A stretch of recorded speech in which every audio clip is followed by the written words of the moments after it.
Hello, everybody. This is Preston Poulter, the most vetted man in comic books, coming at you. I got some friends here. We got AK-47 and Hello. Vicky Hello. and Patriarchal Ape. Hello, everyone. And someone's making weird, crazy rocking noises.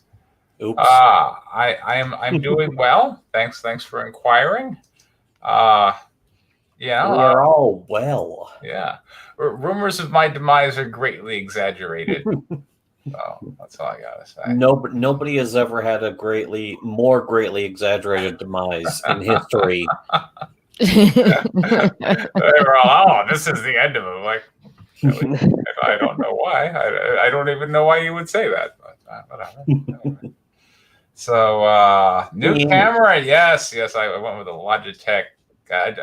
I'm now brand loyal to Logitech. It's nothing but Logitech from here on out. Me too. I hear the pitter patter of little clawed footsteps.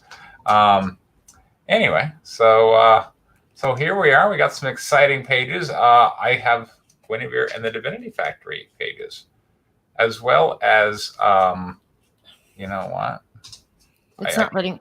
Oh, there it goes. You got some exciting pages. You also have some of my pages. I do. Yeah. In fact, hold on. Let me see. No. Hold on. I got some Miss Sashi finished artwork here. My brother should be getting out of he should be getting ready to be here soon. Okay. All right. So let me see if I can see that file. But how's everyone been? Yeah. Tired. I just woke up, so yeah. Getting all ready. It was Memorial Day. I was expecting the trash to be taken out tomorrow.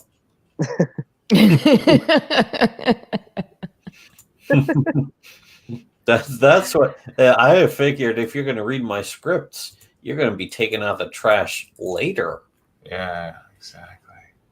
I've been pretty pleased here with the work done by Miss Sashi.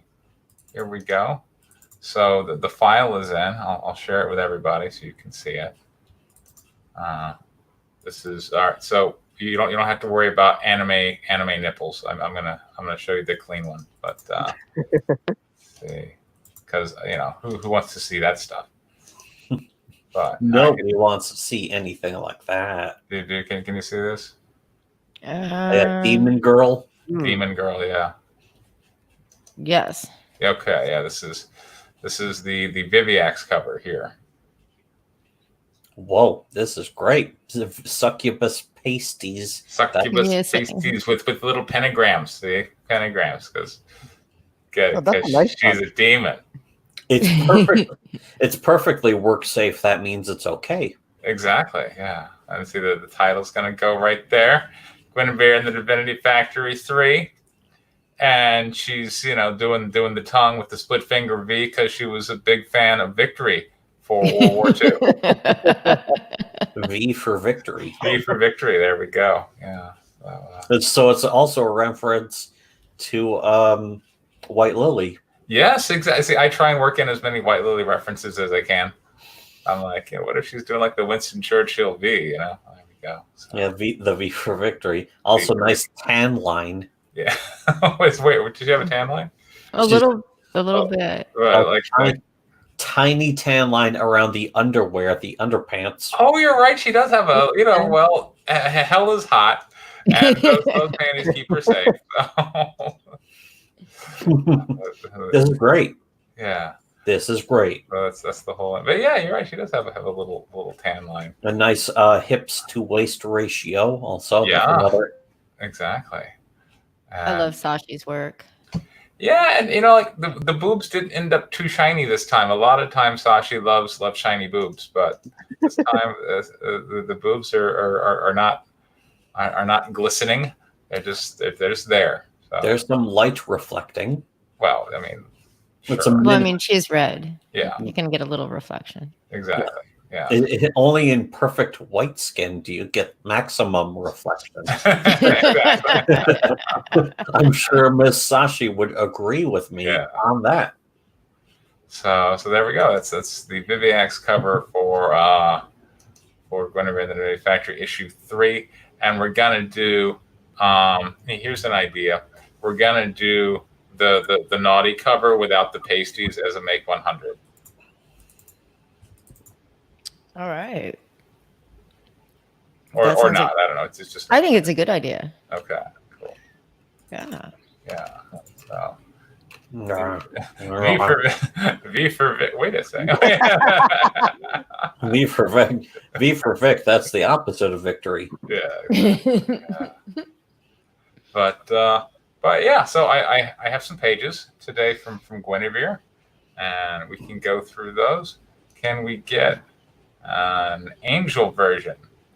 You gotta if you have a devil girl version, you kind of also need an angel girl version too. I suppose I could. Although there's not an angel in my character, or there's not an angel in my story. I mean, pretty soon I'm going to end up with the Tom Hutchinson work. He does that Penny for Your Soul series, and he's got like the sexy angel, sexy devil stuff going on all the time. People buy it. So Gorgons. Yeah. Would she ever try to? That's actually a decent question. I think if she means Miss Sashi, would she do a comic? That's 20 pages. That's a good question. How much would it cost to get Miss Sashi to do a whole comic? Way too much. Yeah. Yeah. I mean, where are her Gorgons? Gorgatron. What's that old Gorgatron doing? Yeah.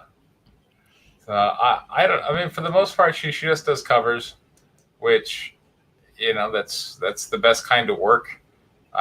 J. Scott Campbell just does covers these days. So single page, usually a lot of detail. Yeah. Indeed. All right.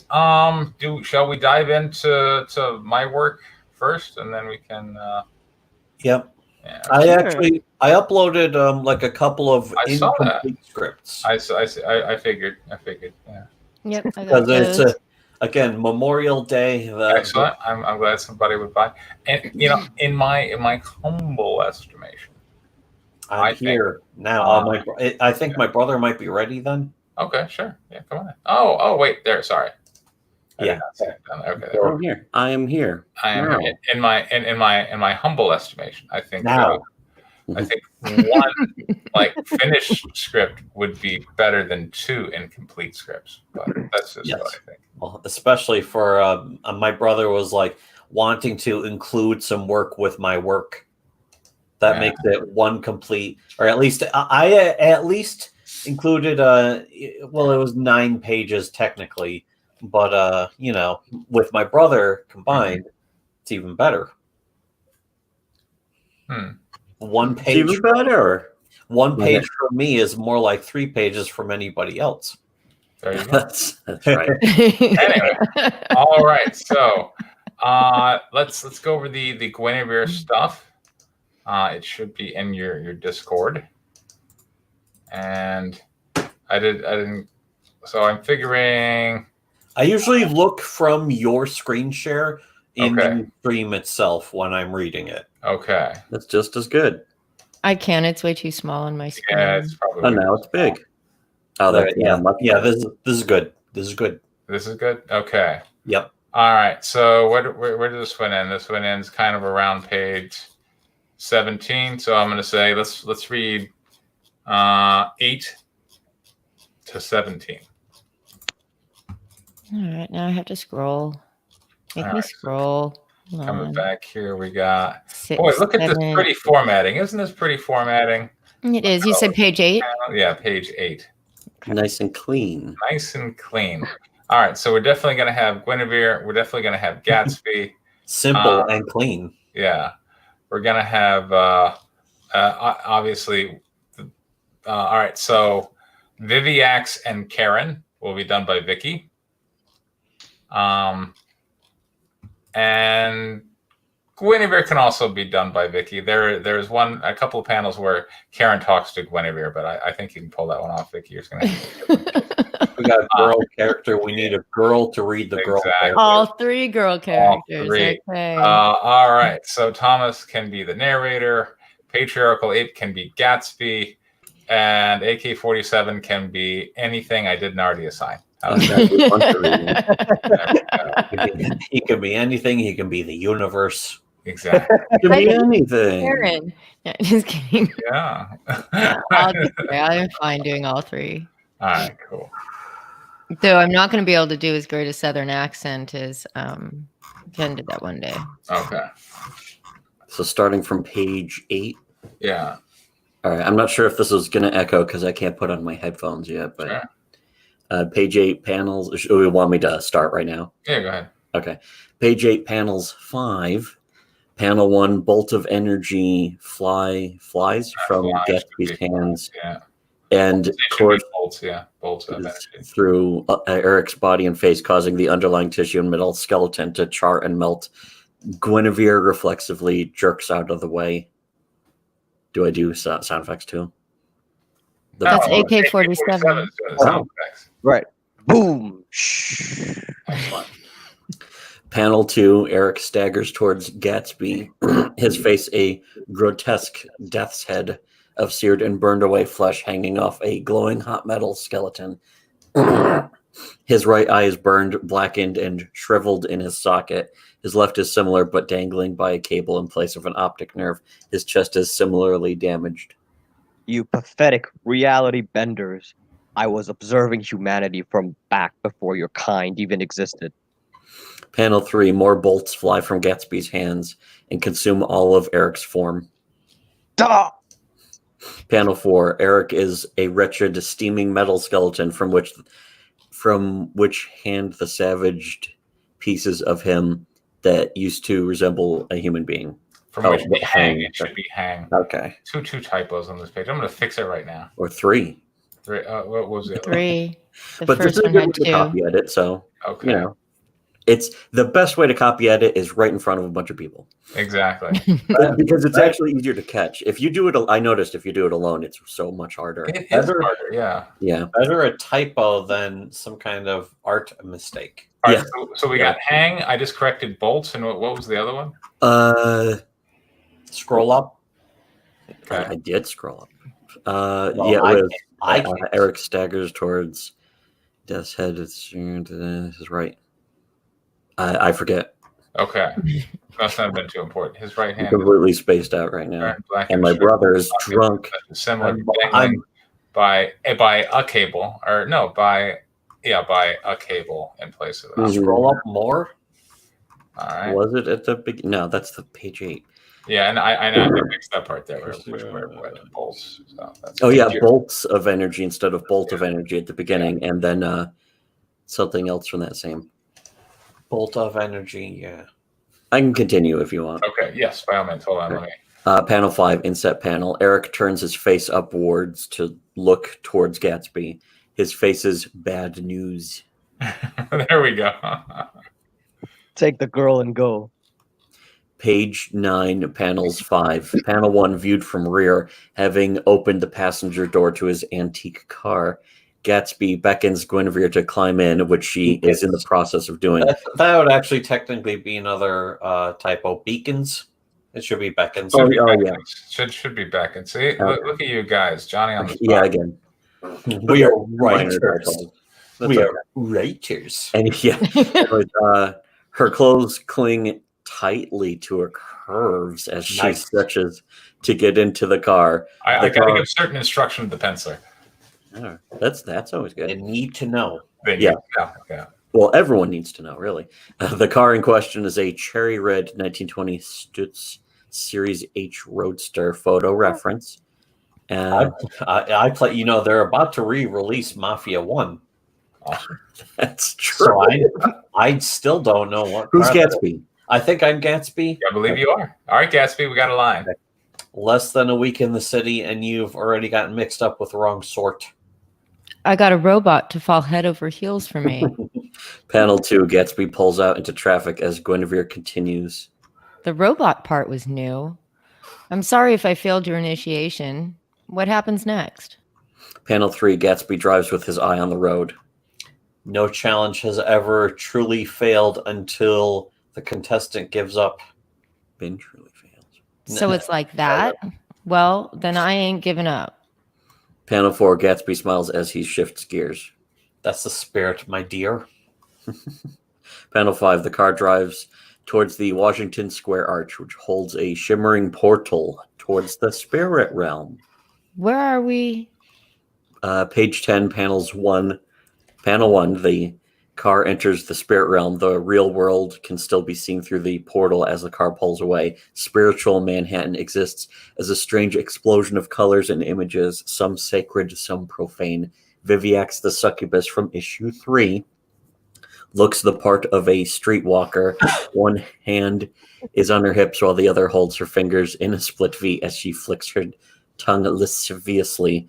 See Miss Sashi variant cover of issue 3, which we have. Which we have. It's very nice. The black monster from the spirit realm from issue 1 looks down on the action from his perch on the side of the building. Going. I've been watching your adventures with great interest. You act boldly and with compassion for the less fortunate. Hey, baby, heading my way. You resist temptation. Even in moments of peril, you seem to come out on top. Come out on top. You were spying on me? Scrying. Scrying on me? Scrying, which is a Yeah, I form know of... the black mirror. Yeah, I got it. That's right. Any good father closely watches his children as they venture out into the world. Page 11, panels 5. Panel 1, Gatsby drives the car through the black abyss. On the horizon, his mansion stands out like a bright green beacon. See issue 1. Guinevere is reminded of a painful memory. I can't remember my father doing much to protect me. In fact, he was never even around. Yes, many of your troubles can be traced back to your original wound. Yeah, it's funny. I can affect so many other minds, but when it comes to mine, Panel 2, Small and Guinevere, she shrugs. I just seem to lack the power. Panel 3, Small and Gatsby, he looks forward as he drives. The ability to change the minds of others is no substitute for willpower, even when magic is involved. Panel 4, Small and Guinevere, she perks up a bit. I used to think I was so strong, but when you showed me really how I really saw myself, my spiritual aura, I knew all I was doing was lying to myself. Panel 5, Gatsby's car descends to touch the road just before the gates that lead into his estate. They are still in the spirit realm here, but the gateway represents a portal back to the real world. Unfortunately, that's something that is impossible to avoid. Power only provides more opportunities for self-deception. I would like to think that an acolyte of the mind would have more insights. Panel 6, side view, Gatsby drives the car, which is now firmly on the road, through the gateway. This panel captures the car at the halfway point. The front of the car has passed through the portal and exists in an ordinary reality. The back of the car remains in the spirit realm, and the art should reflect a more surreal, fleeting image.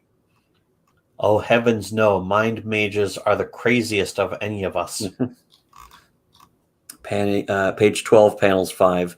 Panel 1, pencil or note, we are returning to the Gatsby Mansion in these pages. Please familiarize yourself with issue 1 to ensure consistency.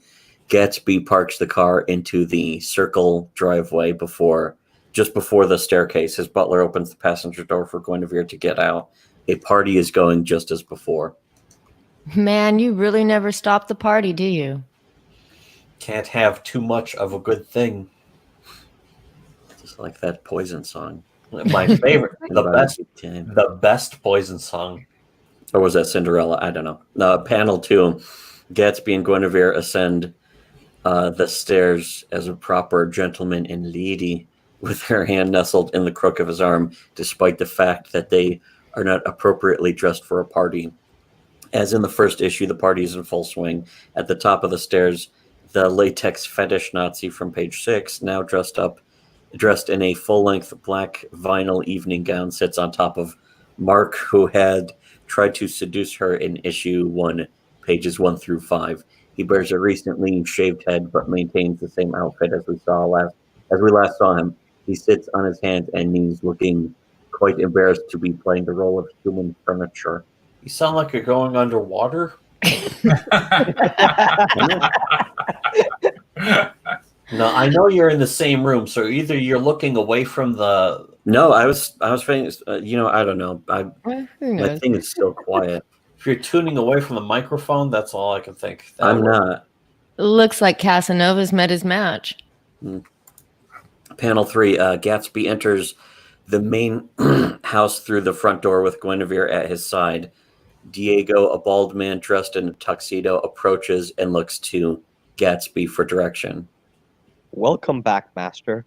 I see you have recovered your supplicant. Indeed, I have, Diego. It is time to properly initiate her. Gather the mages for an assembly. At once. Panel 4, Guinevere looks to Gatsby nervously. Initiate me? I thought I failed you. Failure is only the end if you allow it to be. The initiation itself is a trial, a test of your will and resolve. Do I still sound fucked up, by the way? No, No. It cleared up? Okay. It might have been just an internet thing. Maybe. Anyway, panel 5, Gatsby points to Karen, the woman that's flying down the staircase in issue 1, panel. What do they call a gathering of Karens? Yes, a complaint. Karen levitates towards them, beckoning Guinevere over. She's in trouble now. Yeah. I'll do you proud. You'll see. Go with Karen. She will prepare you. To be complained about. A complaint of Karens. Okay. Page 13, panel 1, 2 of Cups. The page should reference the tarot card 2 of Cups. And then there's a link. As per the card, Gatsby should be standing on the left, dressed in a tunic, extending a goblet to Guinevere, who is standing on the right, dressed in a gown. Gatsby's tunic has multiple white lily flowers in a pattern. See the variant cover of White Lily, number 5.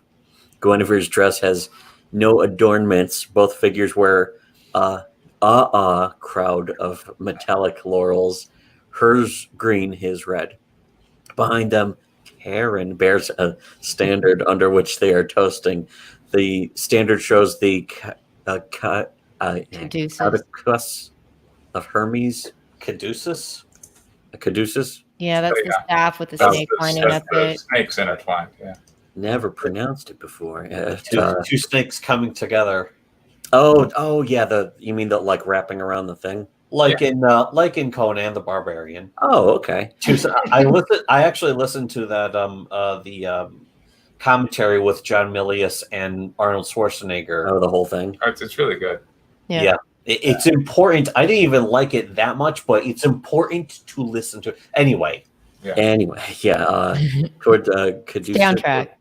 of Hermes towards the top, and it crowned by a lion's head that seems to be looking down on them in judgment.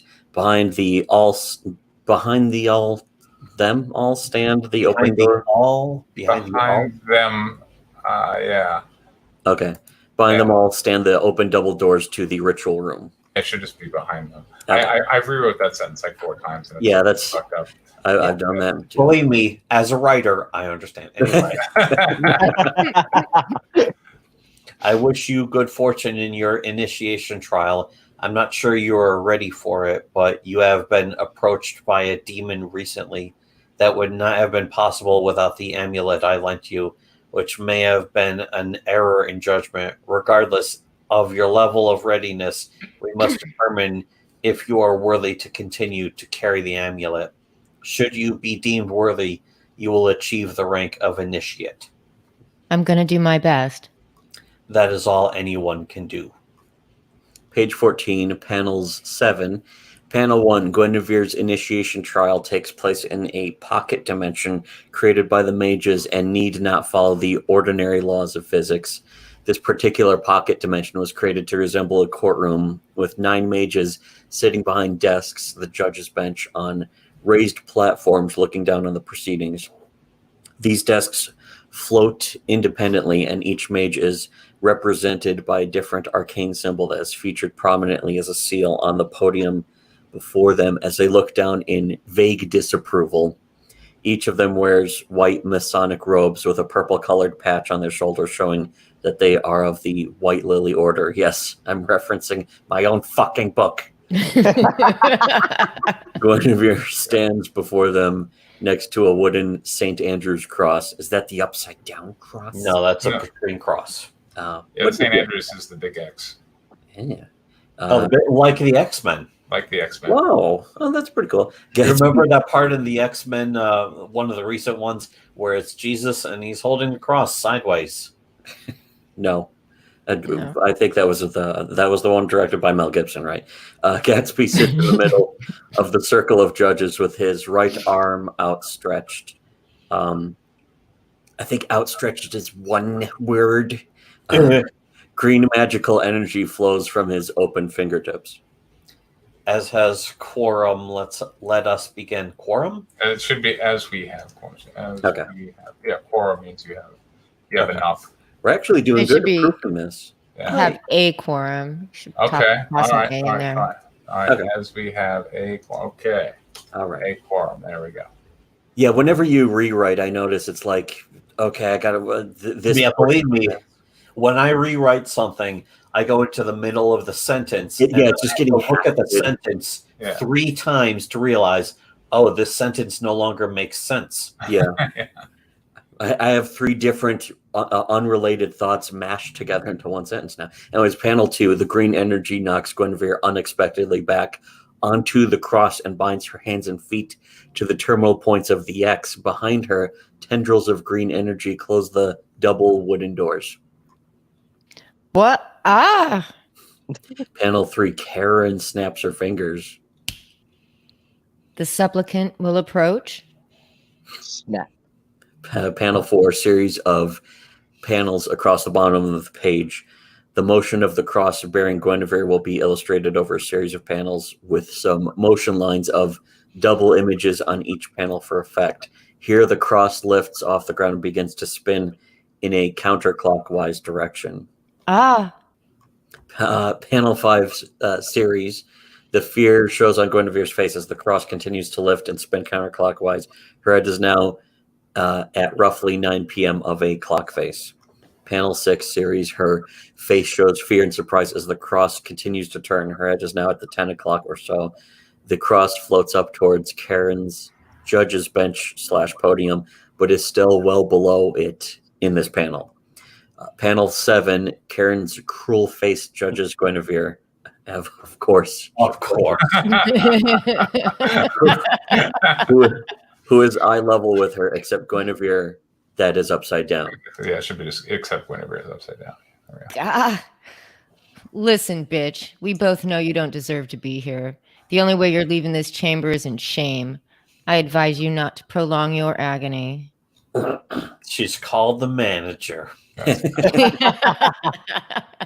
Page 15, panel 7, panel 1, Guinevere upside down and bound does her best to argue her case, but Karen is having none of it.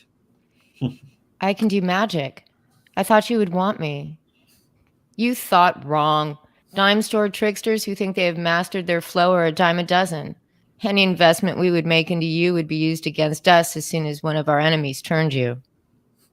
Panel 2, Gatsby sits behind his podium, disapproving of the proceedings with a scowl. She has already been tempted, and she came through that just fine. Panel 3, Karen scoffs and conjures a magic spell as Guinevere hangs in silence. Did she? Panel 4, series of panels. In this series, Karen conjures images behind Guinevere. In this panel, Guinevere stands at the open door to the hospital hallway, and Viviex beckons her to come closer. She walked into a demoness den. Panel 5, series of panels. Here, Viviex stands behind Guinevere, holding her close. And to my eyes, she didn't seem to be fighting her off too well. Panel 6, series of panels. A corrupted Guinevere cackles sadistically. A pentagram is drawn upon her forehead in blood. Her eyes glow yellow, and bat wings stretch out behind her. It's only a matter of time before the dark forces turn her. I can smell how much silent rage she harbors inside her. Panel 7, bottom of the series. Guinevere's upside down head endures the judgment. At the bottom of the page is the series of panels happening behind her. All right. Page 16, panels 1. Panel 1, the Hanged Man. This page will reference the tarot card, the Hanged Man, and Link. An upside down Guinevere bound to her St. Andrew's cross will dominate the page. Voices scream out at her in rage, mostly from speakers off panel. Behind her, 2 mages can be seen in the shadowy distance, sitting behind their podiums, leering at her. Who does the captions? Is that me? AK-47. Okay. She's nothing but a common whore. She doesn't belong here. It should be Her? Yeah. Okay. Who the hell does she think she is? Her arrogance stems from her obvious self-loathing. Looking into her future, I say we kill her now. No. Yeah. Okay. It will leave the world a better place. Serving as a sacrifice is as close as she should ever get to magic. Her soul is perverse and easily corruptible. She's beyond redemption, help, or sanity. She's nothing but a common harlot. Sexual favors her only skill. I can't believe we're even having this discussion. Who the hell brought this worthless bitch in here? She is unlovable, for she is incapable of love herself. Wouldn't you just rather be grinding on men's crotch for your daily bread? Should that be in that crotches? I think that's Crotches. crotches. Crotches, Yeah. my bad. Yeah, it's Yeah. crotches. Crotches. Look at her. She's breaking now. She can't handle the pressure. She will bring us nothing but shame. Page 17, panel 6. Panel 1, Karen sits below Guinevere, taunting her helplessly as she begins to cry. You see how weak she is, Gatsby? How very breakable. She does not deserve to be here with us, and she never will. Panel 2, Guinevere breaks into sobs. I'm sorry. I'm so sorry. I'm nothing but a failure. Panel 3, her words get to Gatsby. He just can't bear it anymore. I just wanted to make something of myself, to be something special. I think she deserves that chance. Panel 4, Karen scoffs as she sends Guinevere floating off on the cross with a flick of her finger. She'll be floating off of. Floating off. No, the cross is floating. Floating off on the cross. Yeah, the Oh. cross is floating off and she's going with it. Yeah, exactly. You Like- always were a softie. What is it with you and women? I keep hearing stories about this woman you were all done up about back in your early years. What was her name? Panel 5, Gatsby confesses his own weakness. Daisy. Her name was Daisy, and she remains my greatest mistake. But Panel 6, Karen laughs manically as the others join in. But this one is different. Page 18, panels 1. So yeah, that's Oh, that's it? that's it. So okay, definitely a reference to The Great Gatsby. yes, Yeah. He mentioned that before. yeah, I remember that now from high school. yeah, exactly. So so there we go.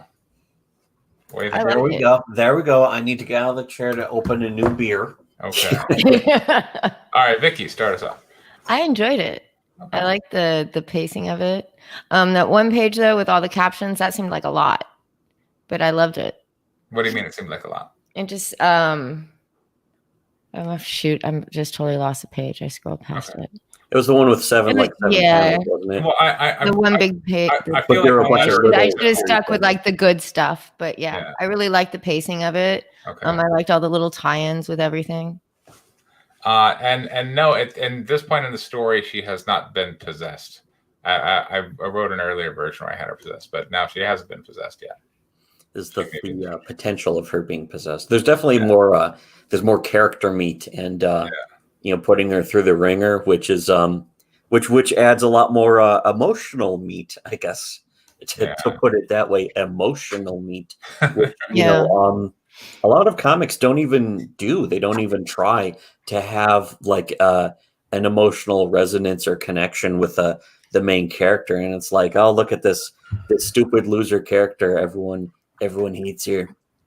But or like everyone, has doubts of her for having an embarrassing past, I guess you could say. Yeah.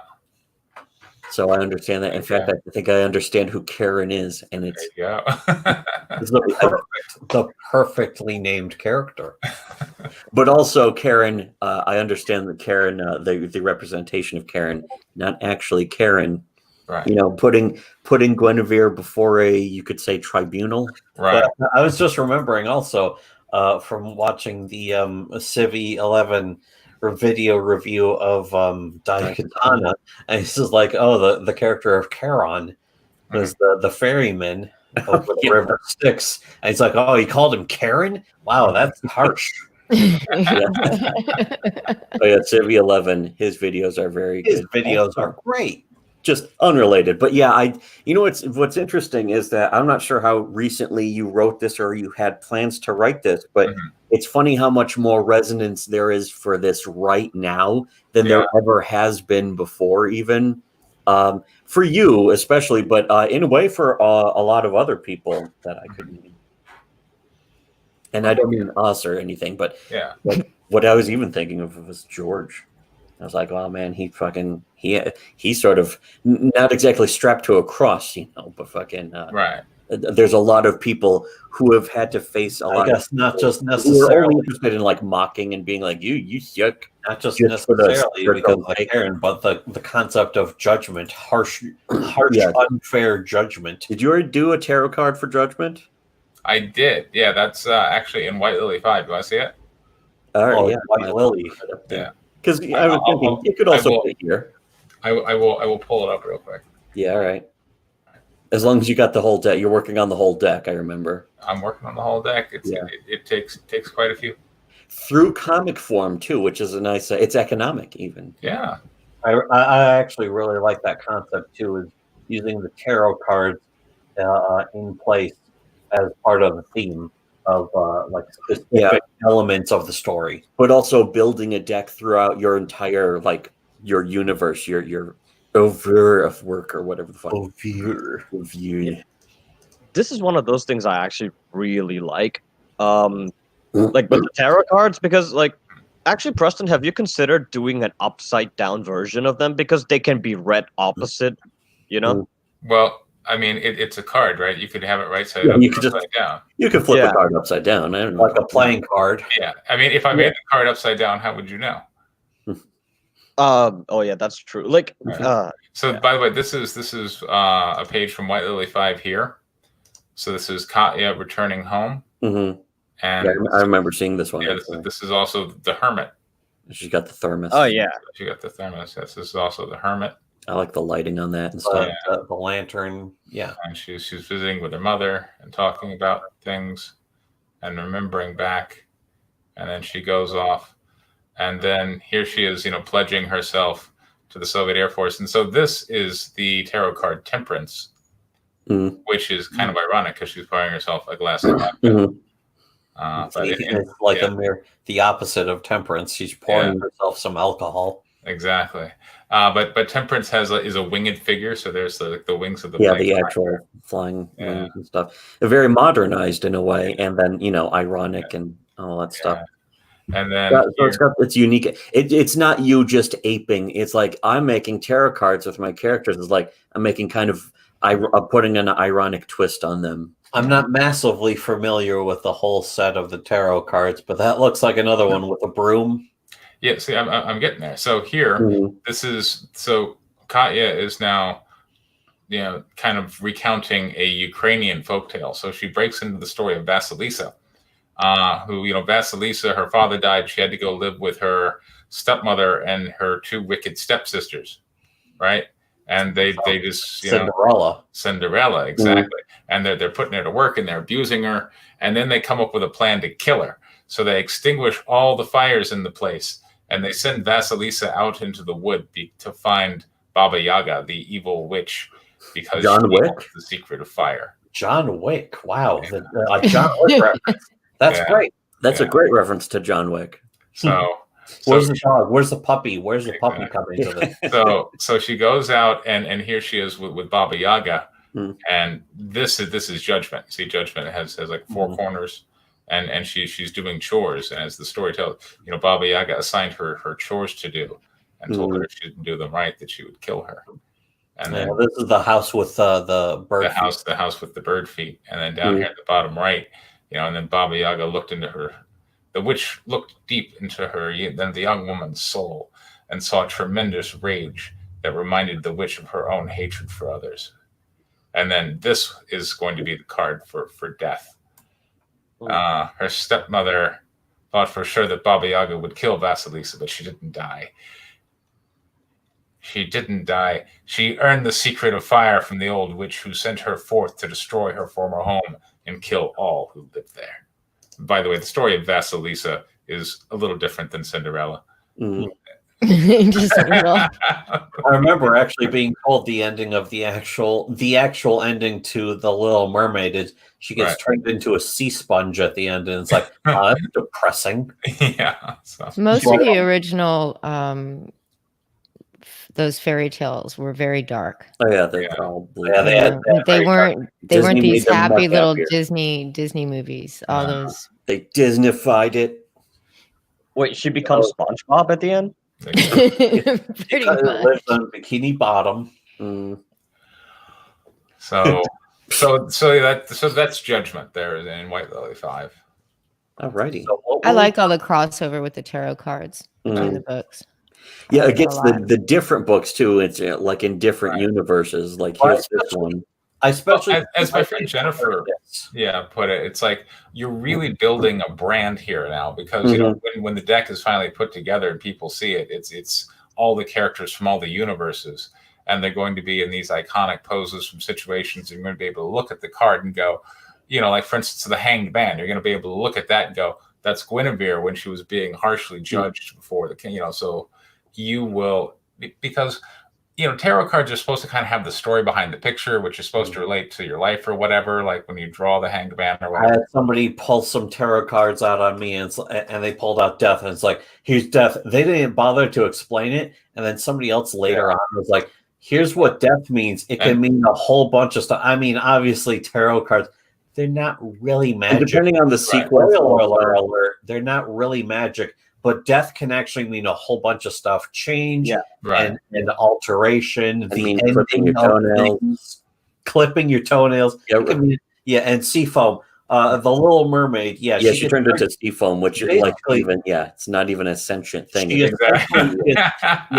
was better off with a sponge. A sponge would have been nicer. A sea sponge would have been a better ending. But the point is, she gets destroyed at the end to save the the male love, beautiful white man. Yes, the guy in the movie is the person who she ends up saving. It's not a horrific ending, but it's bittersweet. Tragic. They're all meant to be basically like tragic and cautionary. I don't know if that was what was it? Grimm Brothers, the Brothers Grimm. Yeah. I don't know if that was that in. No, they didn't. I don't think they did. No, I don't think they did. They did a lot of other depressing shit. Yeah, that's one of the things those guys did, is a whole bunch of morality tales like that. Those motherfuckers. But one thing, also about like having the motherfuckers. It's not just in Guinevere, but it's Guinevere and White Lily, which are like disconnected. But it's cool how that's really thinking ahead. It's like having future plans, but not for your business or being like, I'm gonna get these sold in a store, and it's like actually about the comics, about the content itself, and not as much about the business end of it. There's a focus on the business and that kind of stuff, but it's not entirely on the business, and the comics are just an afterthought. The comics are the fucking forethought. Right. Well, if you go to business, then you can actually sell tarot card decks with this.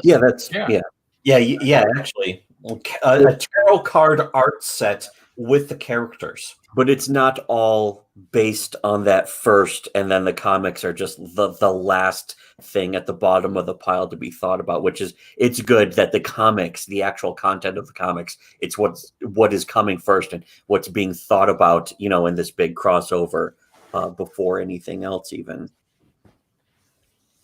As opposed to some other people. Yeah. who just seem to give a shit about it. You made business. I took everyone's money and I'm trying to find a company. No, we're not even going to talk about that. But anyway, I think that this definitely I don't works. even have an opinion. The tarot card concept really especially works best with Guinevere because of magic. The whole idea of magic, the concept of reading the future. Although the use in White Lily, you can see, has that nice sort of the dichotomy that Thematically it is interesting, but in Guinevere it makes more sense because of the supernatural kind of element. Supernatural element, yeah. Yeah, like the reason this interests me so much because there is a manga I love. I recommend anyone to read the first My part. Hero Academia. No. It's called Tokyo Ghoul. Surprisingly, the thing Liam praised. I read that one too. Yeah, the first part is really good. The second part, not so much. But like the way they foreshadow like events is using like the number of the tarot cards, and you can spot the number in the shading of the character. Like it will either be a 3 or a 7, sometimes upside down. And if you spot that, you're like, oh, this character is gonna go do something. And it's very hard to spot, but it's shaded right into. Yeah, I never noticed that actually. I didn't know there was even that sort of reference. But I guess it's really buried in that. And again, I'm not familiar with the tarot cards, the whole set. I know some of the things, Death, Judgment, the Hanged Man, stuff. Nine of Wands against the Hour. Yeah, I know a few of those. Swords against the Kingdom, Time against the Tower. Yeah, like exactly. Brilliant. The way he foreshadowed the Fool was like, you just draw a close up of someone's eye and it's a 0 and the eye is a 0. So I was like, oh, okay, that's neat if you spot that, You mean in Tokyo Ghoul or? Yeah. Okay. Yeah. Yeah, Tokyo Ghoul. I never read Tokyo because again, it doesn't have any of the that I started reading. Let me open it in a new tab. Drawn pages, Doro, Head Doro.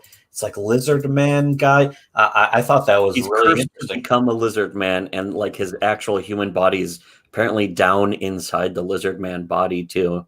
It's weird. It's down inside his throat, and it's a whole magic universe. And it's like, damn, this is. I've only read like up to issue 3 or chapter 3, whatever. And it's like, oh, this is already interesting. So and of course I'm seeing the icon for AK-47, a berserk with a berserker armor. Yeah. Important, necessary reading. Yes. And John wants to know the Little Mermaid was Hans Christian Andersen. Oh yeah. Yes. So back to these pages. Anyone get constructives?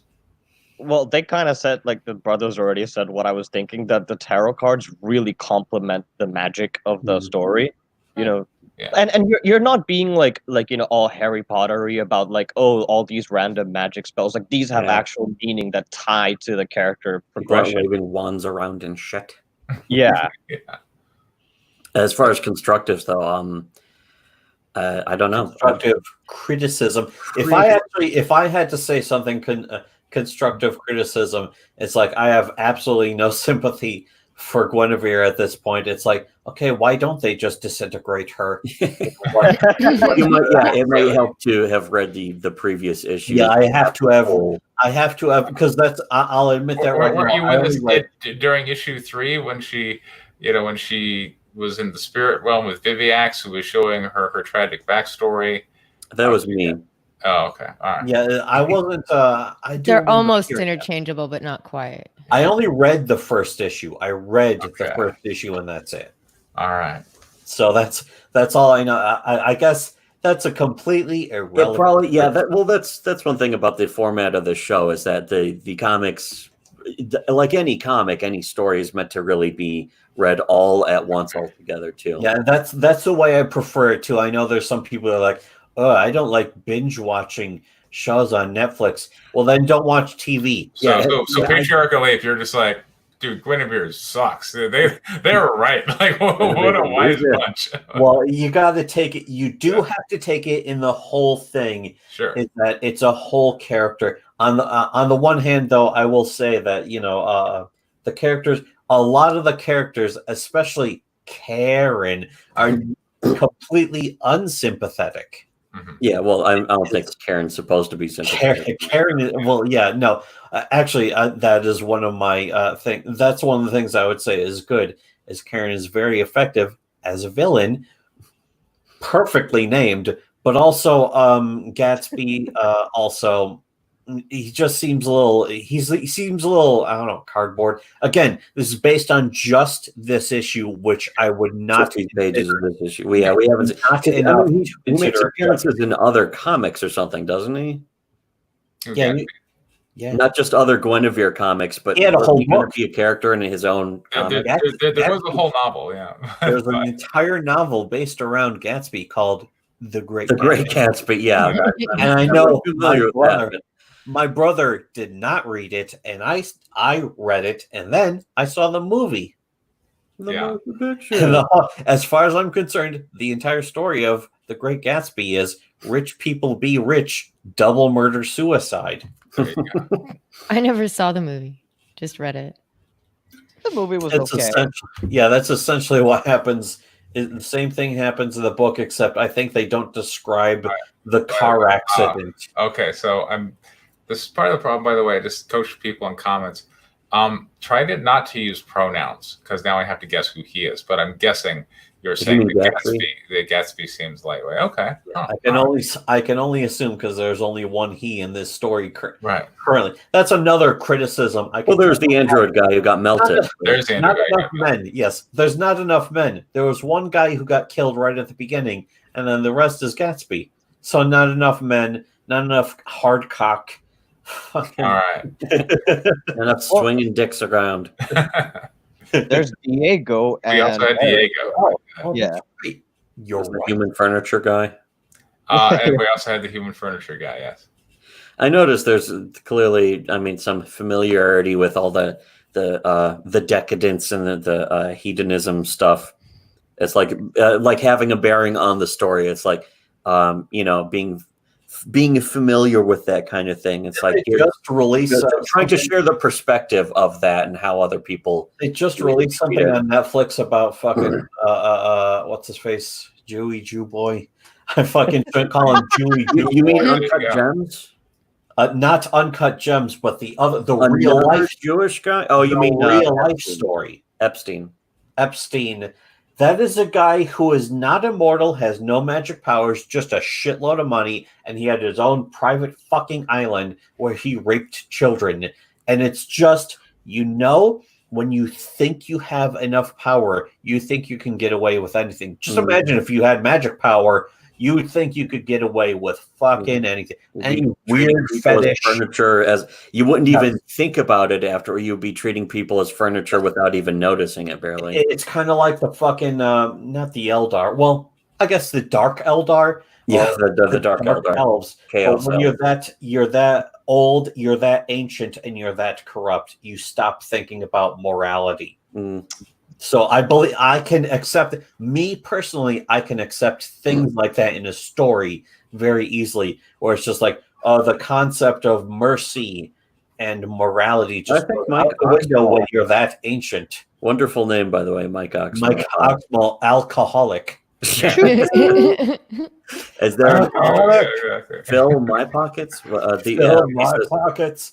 Can I So- talk to my alcoholic? Is there a Practically, the pages where she's on trial Hmm. needs dramatic lighting with heavy shadows, Mm. as if she's that's That's good. up to the artist. Yeah, But- but it's also up to the writer to help give these. Yeah, directions. you can throw that Even in then, though, to help direct. even then, though, as a writer, you can only write so much before you're filling the artist's head with too much information. The artist has to also be a genius, and if they're not, you shouldn't be using them as your artist. You shit Good point, artist. good point.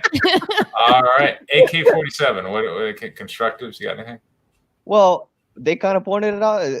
I mean, it's not really helpful, but it's just the grammatical errors. I really don't have much to contribute in the constructive. There was a ton of typos. Holy shit! Yeah, God, Preston. Yeah. maybe How you should fast wear you your bang that glasses. out? Yeah, why aren't you wearing your glasses? There we go. My glasses. Oh, my glasses.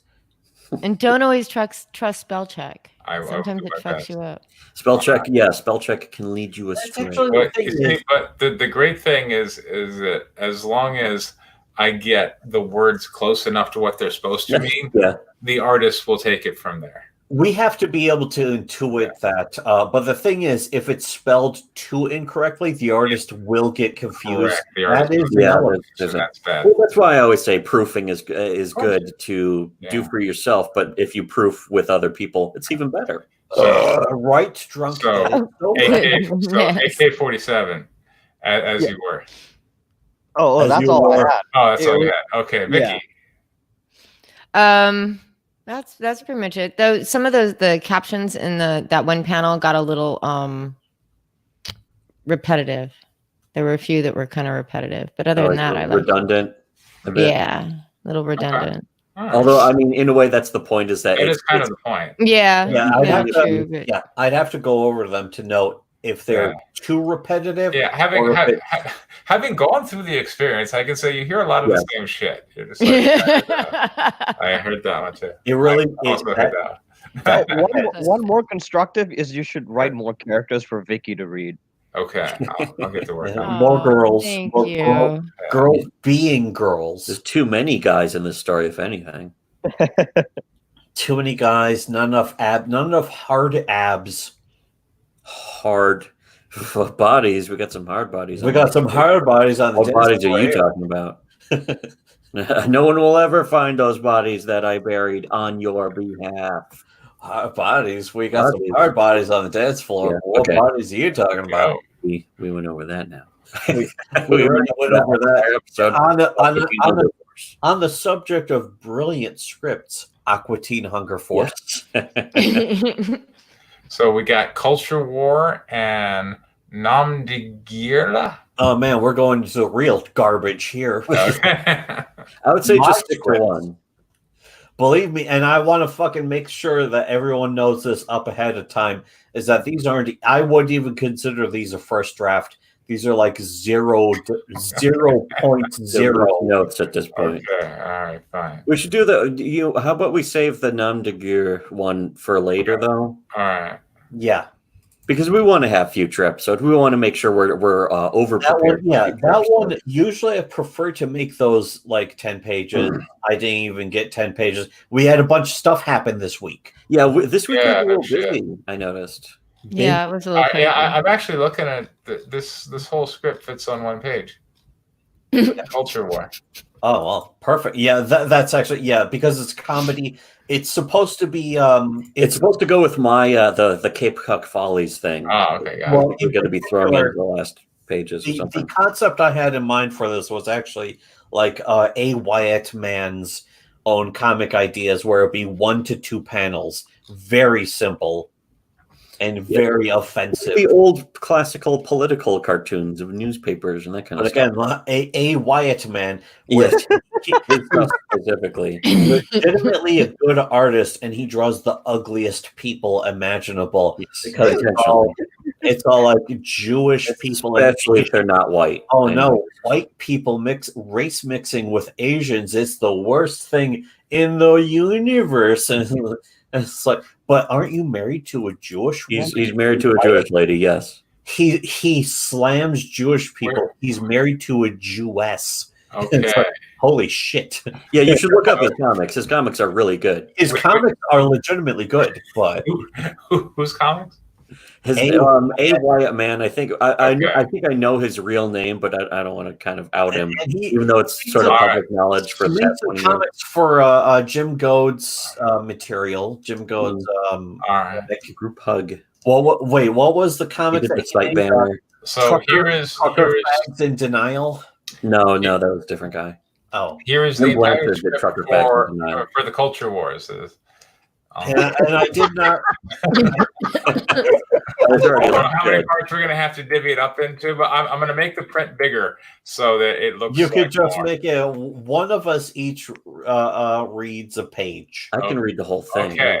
Oh Then, yeah, let my brother just read the whole thing then. Okay. Go ahead. Page one, again, page one, panel one. All of these could just be their own page, but I guess if you squish them all into one, Yeah, no, page, again, or one 0 is 0.0 draft. Okay. Fine. Yeah, right. All right. So whatever then. First panel, man wearing idiot faggot mask from an existing copyright, raising his fist and holding a flag that looks a lot like a Nazi or Soviet flag, perhaps black and red. We need to fight the culture war to stop the dreaded two. Man sitting at keyboard typing, caption 12 hours later. Man, fuck you, SJWs, haha, take that. How do you like those? That's actually, that one is actually very heavily based on a certain Flash cartoon somebody made about me and my brother. I won't go into more detail about it, but I don't know if I remember. Oh, yeah, wait, yeah, no, that one wasn't to make fun of us, of course, though. But it wasn't to make fun of us, but it made fun of us. But it was really legitimately. It was fun. from one of our friends. It was from a friend who did a Yes, that was like 20 years ago, though. A million years ago, yes, and it was great. I wish I could share it, but it kind of I forgot about that until you just said that. Holy shit! I know we still have it. I still have it. Page 2, right? Okay, yeah. Page 2. Page 2, panel 1. Fedora douche backhanding a 4-year-old girl. Fedora douche says, "Damn SJW's making me do this to my own daughter." Panel 2, Fedora douche punching an elderly lady in the mouth. Fedora douche says, "Sorry, Mom, but those SJWs drive me to this." I'm not sure if you know who or what this is about. I know who it's about. A little vague, but it doesn't even matter because it just cuts to the quick. Page 3, panel 1, Fedora douche with copyright mask holding an infant by the throat in front of a webcam. Fedora douche, "Don't worry, little girl, I will fight the culture war to save you from the corruption of evil SJWs like Nurkish and Doug Tenable." Page 4, incompetent. That was the whole page. There you go. That was the whole page. Page 4, incompetent shyster lawyer explaining to a cop that he doesn't understand the law. Page 5, cocksucker in a back alley. Well, that's the whole page 4, and I just use he. That isn't very specific as to who the he is. It could be the main character, it could be the cop. Either way, it still works. Yeah. Okay. Page 5, the gay fat cocksucker, Fat Fag says, "You know what bothers me about Doug Tenable? He's not a true Christian conservative like I am." There you go. The end. The end. Yeah. Okay. First of all, we start with criticism, right? First of all, you need to flesh that one out more. I think you got something. You just need to write it. The thing is, again, I just outline it. Yeah, right. That was clearly just outline. But did you throw that together while drunk after mowing the lawn today? Yeah. No, I did not. That was me, stone cold sober. Oh, maybe you should have done it drunk after mowing the lawn. yeah. Well, today. that's what what Christopher Hitchens would say. The old rule, not that he invented the rule. He says the old rule is write drunk, edit sober. I think it was Hemingway who said that. Yeah, maybe. It could have been Hemingway. For all it could have been Hitchens. It might have been more likely to be Hitchens, to be honest. But the point is that it was just he was never sober. With the basic concept, you know where it can go, but at the same time, it could just be one page. Going just from that. Yeah, just doing that's the thing. The kind of old classical style is the one page panel, like the old newspaper political cartoons from like that late Playboy comics, those Playboy comics where it's just one page of the that kind of thing too. And you could squish a bunch of those onto one page also. Simple like the New Yorker cartoons. Family Playboy, Circus. New Yorker. That's a classic. Family Circus is just almost always one panel. Yeah, Family Circus is definitely a better comparison for this. Yes. Yeah, much better. Much more wholesome. Awesome. And that's it. You know what I like about it, though, is that you mentioned to get one in about Nick Arcata. Oops, did I mention his actual name? I don't mention his name in the comic because it's not necessary. Yes. There you go, doxing Nicky Rackets, who apparently doesn't like little Nicky Titty Baby. Nicky. Sneaky baby. Oh fuck! I gotta say, for like a channel with like not even 1,100 subs, I seem to piss off all the big folks that are around. Yeah, they get a little uptight. They're a little super pestered. I had an 80K sub channel today do an entire 2.5 hour cope stream about a live stream I did yesterday. Oh Yeah. no. Yeah. It goes to show, just like Doug TenNapel himself said, if you really want the truth, you have to go to the small sub channels. Yeah. If you go to the big subs, it's just going to be celebs fucking doing a bunch of dumb bullshit. What was it yesterday? Control. Just yesterday, we gained like 50 subs in a single day. Nice. It was over the past couple of days. And And it was 50 subs, not a lot, but that's 50 people who are actually watching us, as opposed to Ethan, who has like over 100,000 subs, and he doesn't even get 1% of that viewing any of his videos. nobody's really watching him, but at the same time, everyone who It's was a virtue signal. None of it's real. It's just, like, oh, we're going to fight the SJWs. It doesn't mean anything. who were subscribed to You're us actually doing anything. religiously. Yeah, no, I agree. What were we gonna say? AK-47? Oh no, nothing. I thought you had something to say.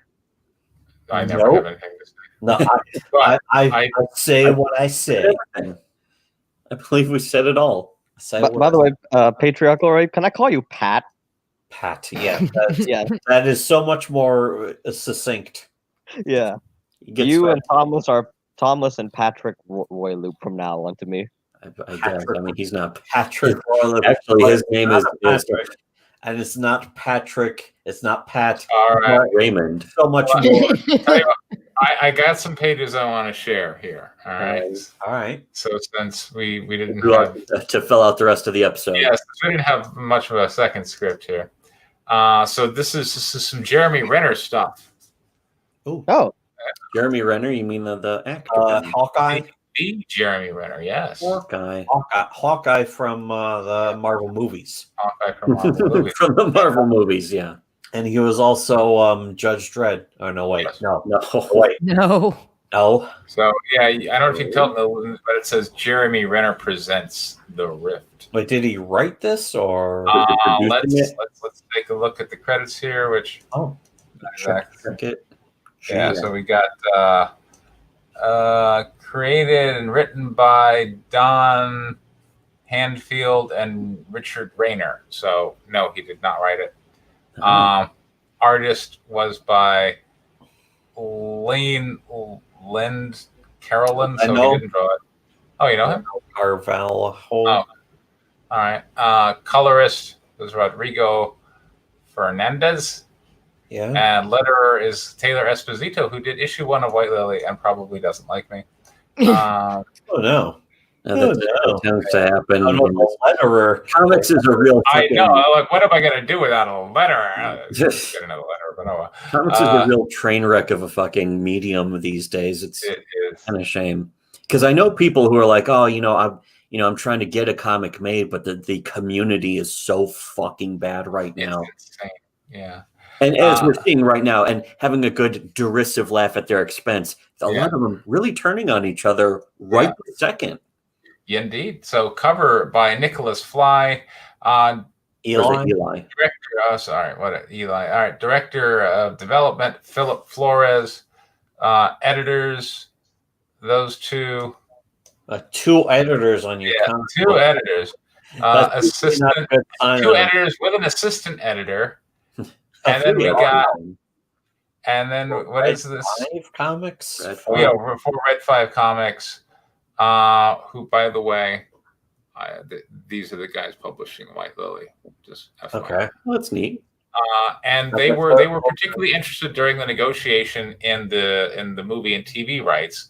And this comic book right here has been made into an episode, which you can watch right now on Apple TV. oh, This was adapted into an episode of Amazing Stories by Steven Spielberg. Mm. Oh, yeah. Wait. So this is old then? No, this is new. They brought back Amazing Stories this year on Apple TV. Okay. And so there's an episode of Amazing Stories where they know the vacuum cleaner repair guy from Breaking Bad. Oh, yeah. yeah. Yeah, that's the guy from He was in Jackie Brown, and he's He Yeah. tons of shit. other old movies. Yeah. Yeah, so there's an episode where he's like an old grandpa who loves comics and was telling his young kid who doesn't like comics about like he remembers Dino Man, and then he finds the ring, and now they're like silly little Steven Spielberg stuff. So How the fuck is he going to sell the idea of cape shit to I don't know. a kid nowadays? Yeah, exactly. Good luck. But yeah, so after reading through all those names, I can tell you that Jeremy Renner apparently had nothing to do with it, but he is presenting it. So there you go, Jeremy Renner presenting. I guess that makes him a producer. I don't know. I don't know.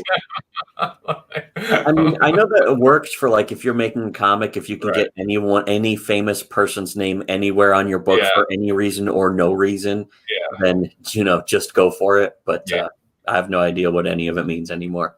But I don't either. But what is interesting about these pages is one, it had a whole team to write the thing, and now it's been produced into a TV show that you can go watch, and you can see what they changed because they did change elements. So as we're going to read through the first 10 pages, I want you to go and then I will tell you when we're done what elements that the TV people decided to change. So I thought this would be kind of a change of pace for us to kind of look at the story that later got processed, because let's face it, we all I have one question right up front. Do you have to actually get the rights from the Doobie Brothers to quote their songs?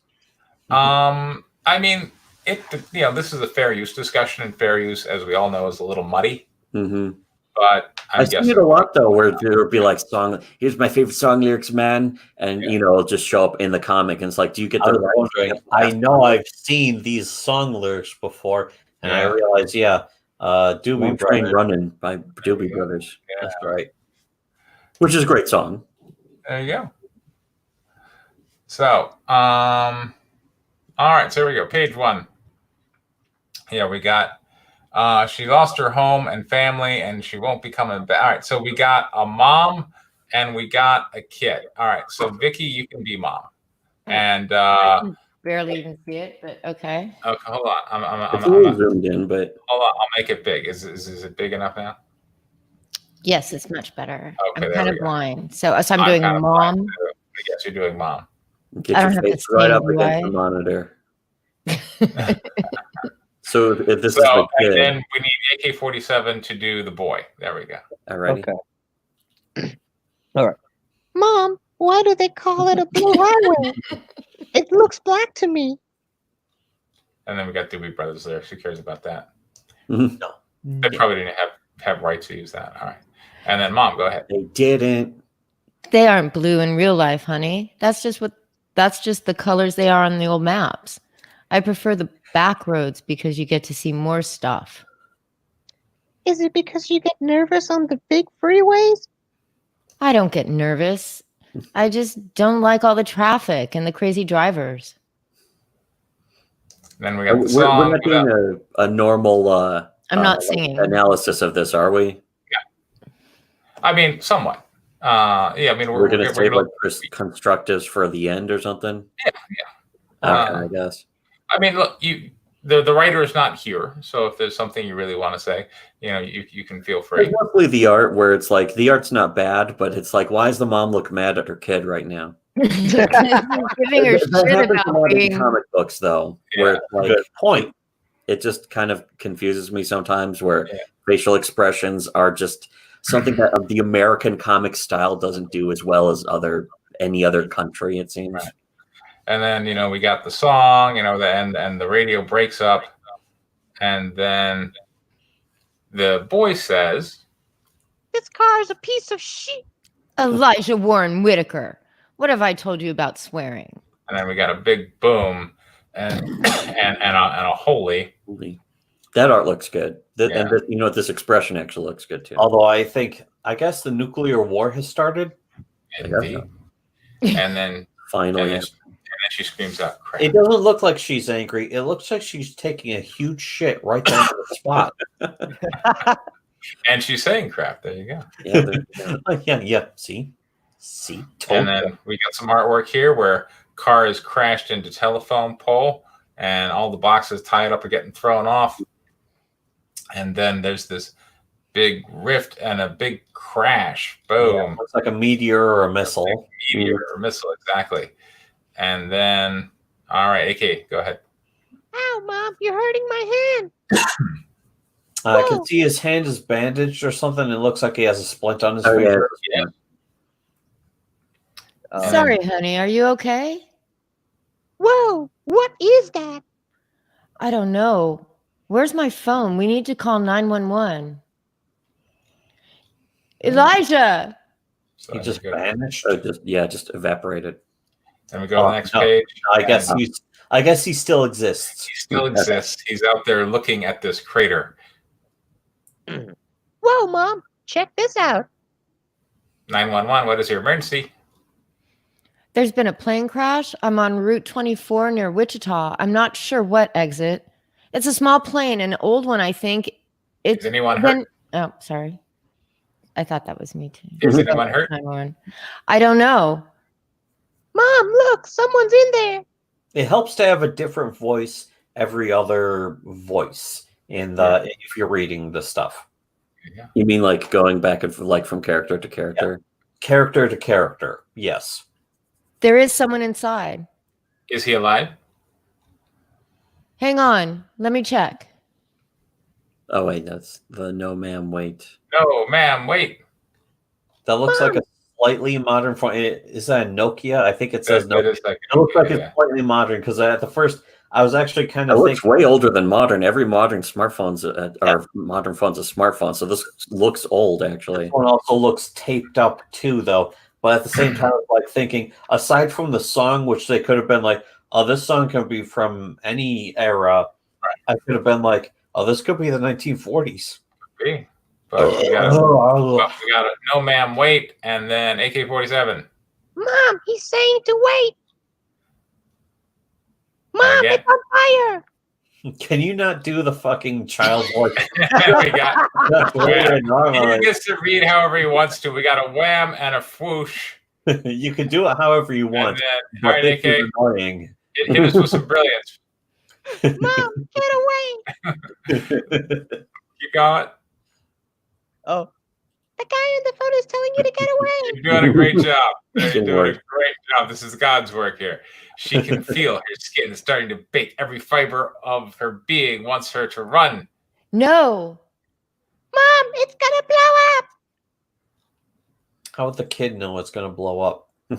Paranoid. That's a good question. Whatever. Being paranoid. Believe me, if I was a kid, I wouldn't know that, but whatever. As a kid, I would expect everything to blow up. To be honest, Exactly. Either everything to blow up, And or in the movies, everything blows up. yeah, either everything These blows teen up, movies. or everything burns on fire forever. it's like in Last Action Hero where he comes into real life and shoots the trunk of a car, expecting the car to explode. And nothing happens. It's Yeah. like, what? It usually blows up.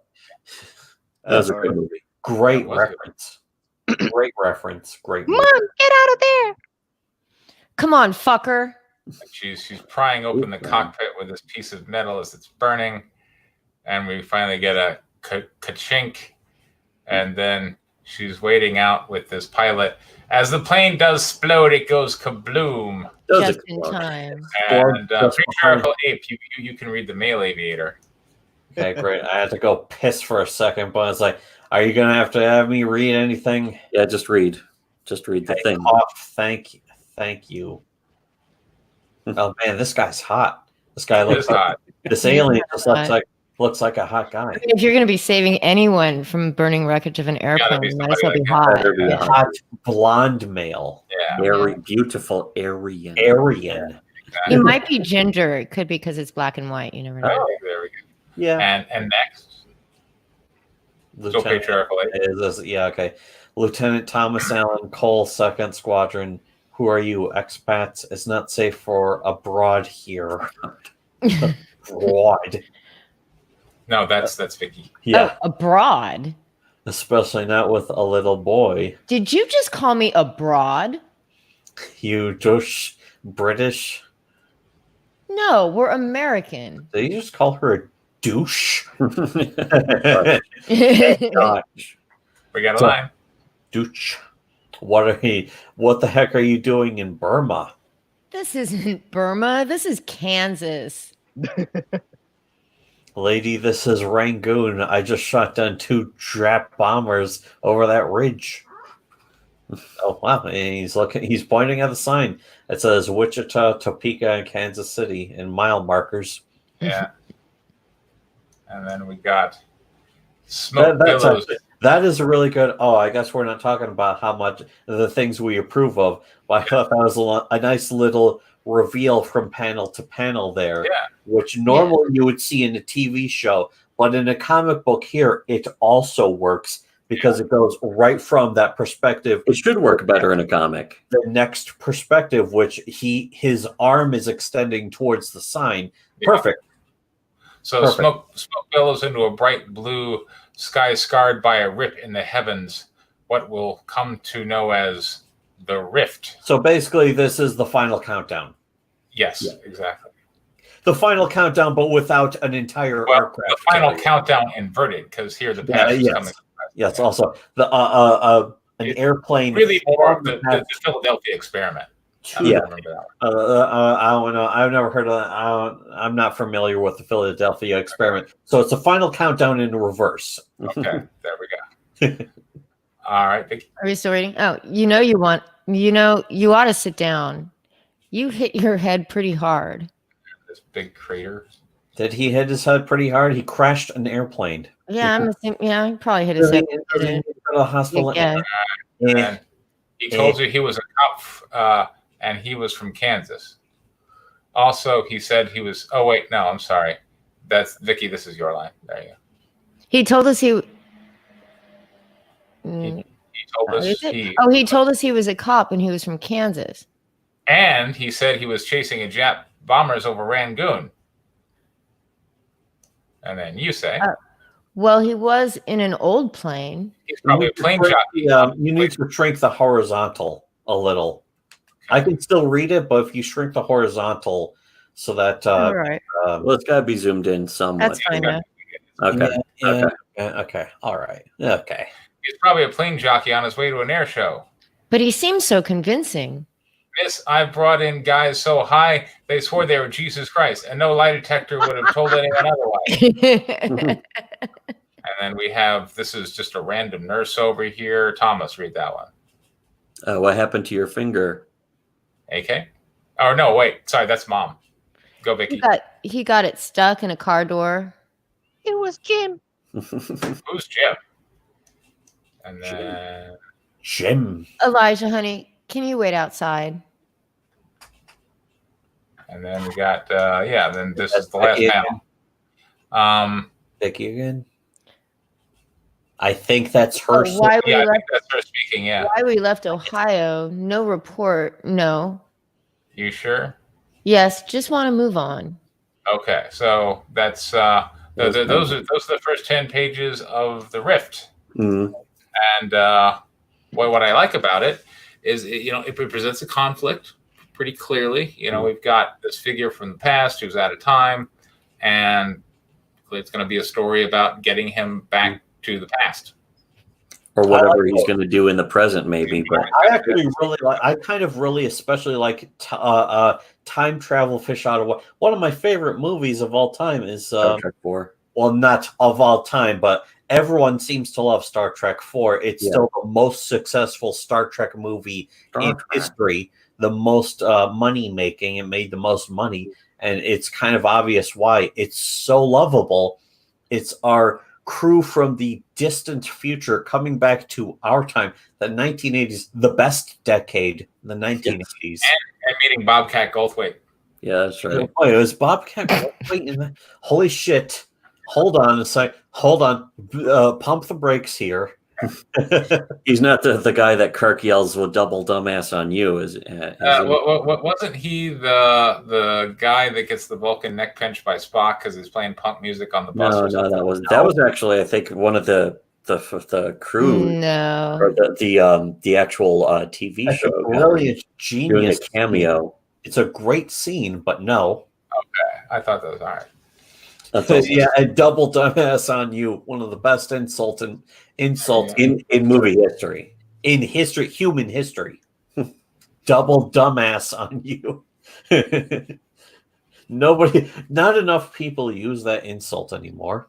A Gotham Knight says the mom and son obviously left an abusive situation, so that's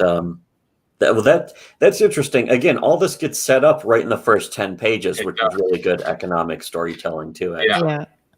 Is Yeah. it abusive or is it simply typical American fucking? Well, I thought like he got in a fight at school or something, possibly. But yeah, if it's like the dad, they're running away from because they got all the things packed up, the station wagon packed up. Boyfriend. Yeah, no, it's really an Boyfriend efficient is 10 pages. Like they introduce, and they're using splash pages, and there's lots of panels with no dialogue, for the action and whatnot. But yeah, you still get that we've got this World War II pilot who's in our present, lost. It's And Superman too. He crashes in Kansas. It's a very kind of Superman. Superman also, you mean? Yeah, Superman also. But I mean, he's coming from this alternate reality and crashing in Kansas. Mm-hmm.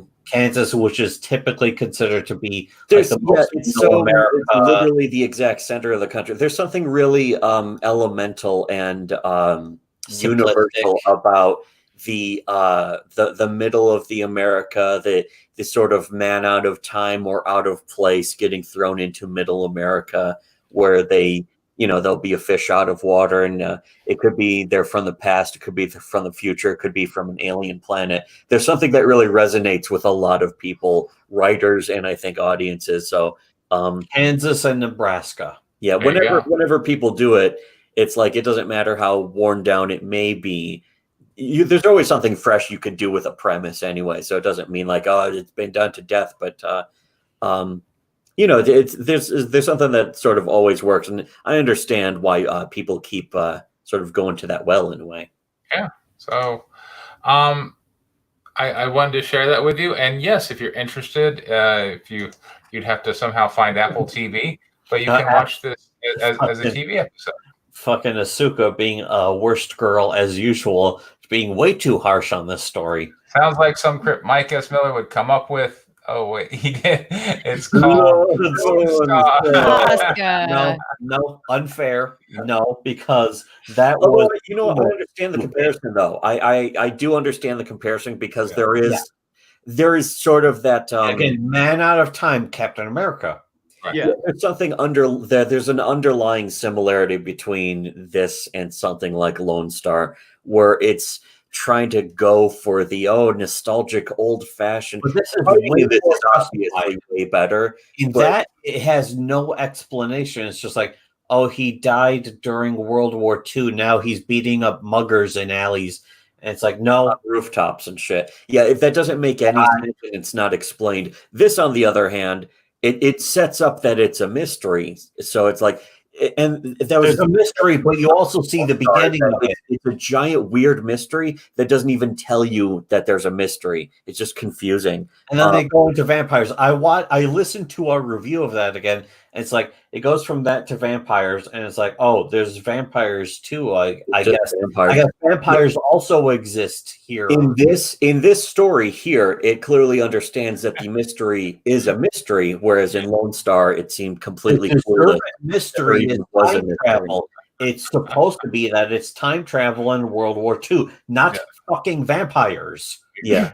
Did vampires travel through time too? Vampires are also time travelers, and they're also communists or something. And you should get a gun. Let me slap a gun out of your hands to tell you that you should get a gun. Yeah, that's just fucking. It's just a mess. As opposed to this comic, which is a lot more straightforward and has as the story beats. I would say though, maybe as a if we're not jumping too fast into constructive criticism. Yeah. The story beats are kind of too familiar. But which one are you looking at? But that doesn't mean the abused mom kind of thing. Yeah, like abused mom running off with kid, and all of a sudden they stumble onto. It's like they're the wife and kid baggage being brought into a greater mystery of the actual hero, so that the hero has somebody to affect onto or something. That didn't bother me too much. really. zombie No, puts it's not bothering me. It's just read Lone Star reads you. I don't read the script. Lone Star, the only man to ever give me the raspberry. Yeah. I don't break character until I do the DVD commentary. So, but you were saying constructives you felt like it was relying on kind of tropes or stereotypes a bit. It's Yeah. a little too familiar at the beginning, but I think at the same time I understand that sometimes you have to ease a reader or viewer in with something that is not going to throw them off, something that has to be recognizable. I would say this. I would want to read where this is going next based on what we just read. Yes, so it is worth that, it, and I plan on presenting some more pages next week. Yes, Okay, so check that out then, yeah. I'd be on board with that. If you're putting a gun to my head, sure, I'll read it. Well, I mean, the interesting thing about it is, unlike a comic book where we just read it and we go, "Huh, well, what do you think? What do you think?" In this case, we get to read through it and then go, "Okay, what elements do you think the TV writers changed? What elements did they look at?" That's also the thing. Yes, but that I don't watch live TV, so I'd have to.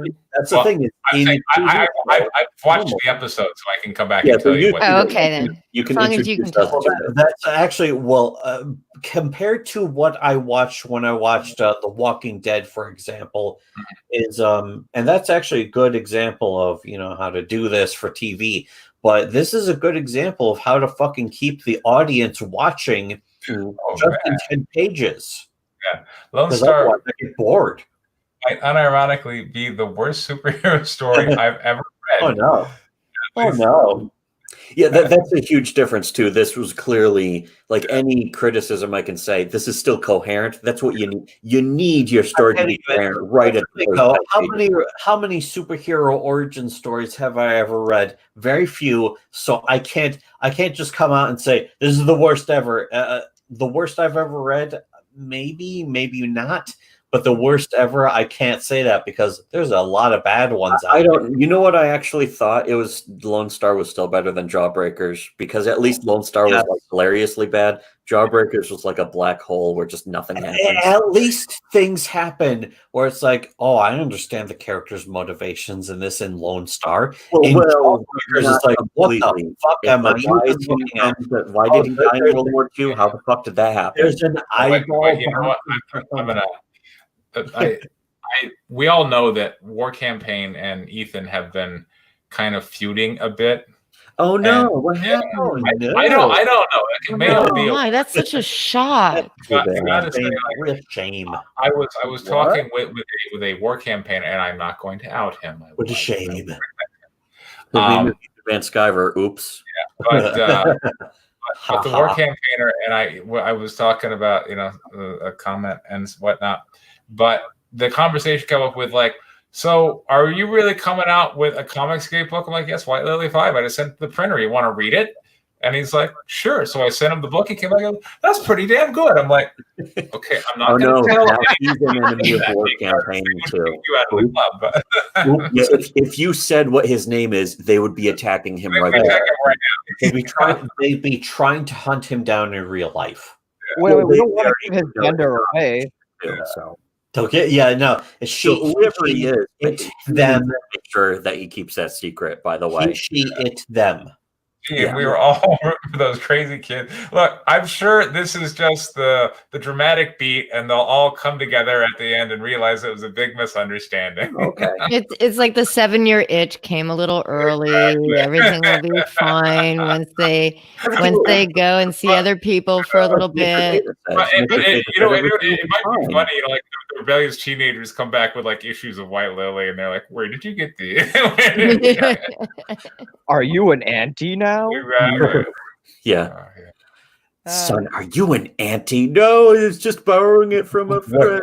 Where did you learn this from? I learned it from you, okay? What friend gave you this?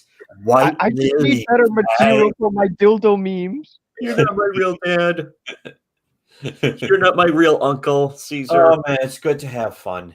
Yeah. Yeah. It's good to have fun at someone else's expense. Imagine not being spiraling. able to have fun. I can't imagine that. Right. Just Yeah. don't know. Anyway, so You know, one other thing about the criticisms, by the way, as far as the art is, the art was still good for most of it. When I was talking about the facial expressions and the American style, I'm not saying that the artist he's an American artist doing, but he's doing that sort of style. Like if you took him off the chain and said, "Hey, do anything, don't make this look American," he might fucking do better stuff. And he did do, there's a lot of the other pages and panels that looked really good. The part where the plane was crashing, it was like, Yes, all that stuff, really good detail. A good detail, but also you can't even tell. It wasn't too cluttered with detail, which a lot of good artists do not fucking have any understanding of how to do. They add too much detail where it becomes incoherent. That was something about the George Alexandropoulos. That drawing that he posted with we should probably get his name right at some point because I actually have respect for him. So it's Alexandropoulos. But the thing is, whatever. Hey, I'll ask him. I plan to go on with him sometime in the future, maybe. So I'll ask him. But the art he does, where you could see it's elaborate, but it's clean and coherent. Whereas a lot of people, a lot of even comic book fans think that in order for art to be good, it has to be so fucking cluttered with cross-hatching and lines. Cross-hatch the shit out of it, yeah, that you can't even tell what the fuck's going on anymore, and it's just a disaster of a mess. Somebody on our Discord was making fun of, what was it, Black Flag or something? Somebody really smart on our Discord who knows about art.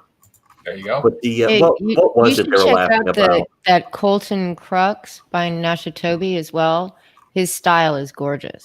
It's it's not overly cluttered. His use of shadow is beautiful. Yeah, and that's the art in this comic that we just saw. It's got good detail. Again, facial expressions I have a problem with sometimes, but it was like that one panel, and then in the others it was like, okay, that's fine then. Yeah, the other panels I didn't have a problem with. In fact, I was mentioning the silhouette. Oh, Vicky should be voicing the silhouette. I could basically tell which character that was. Yeah, that's always a good thing. That's a positive.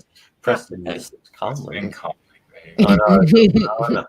What are we referencing here? You motherfucker. Dan Frank's art is so cluttered. Not even a color can save it.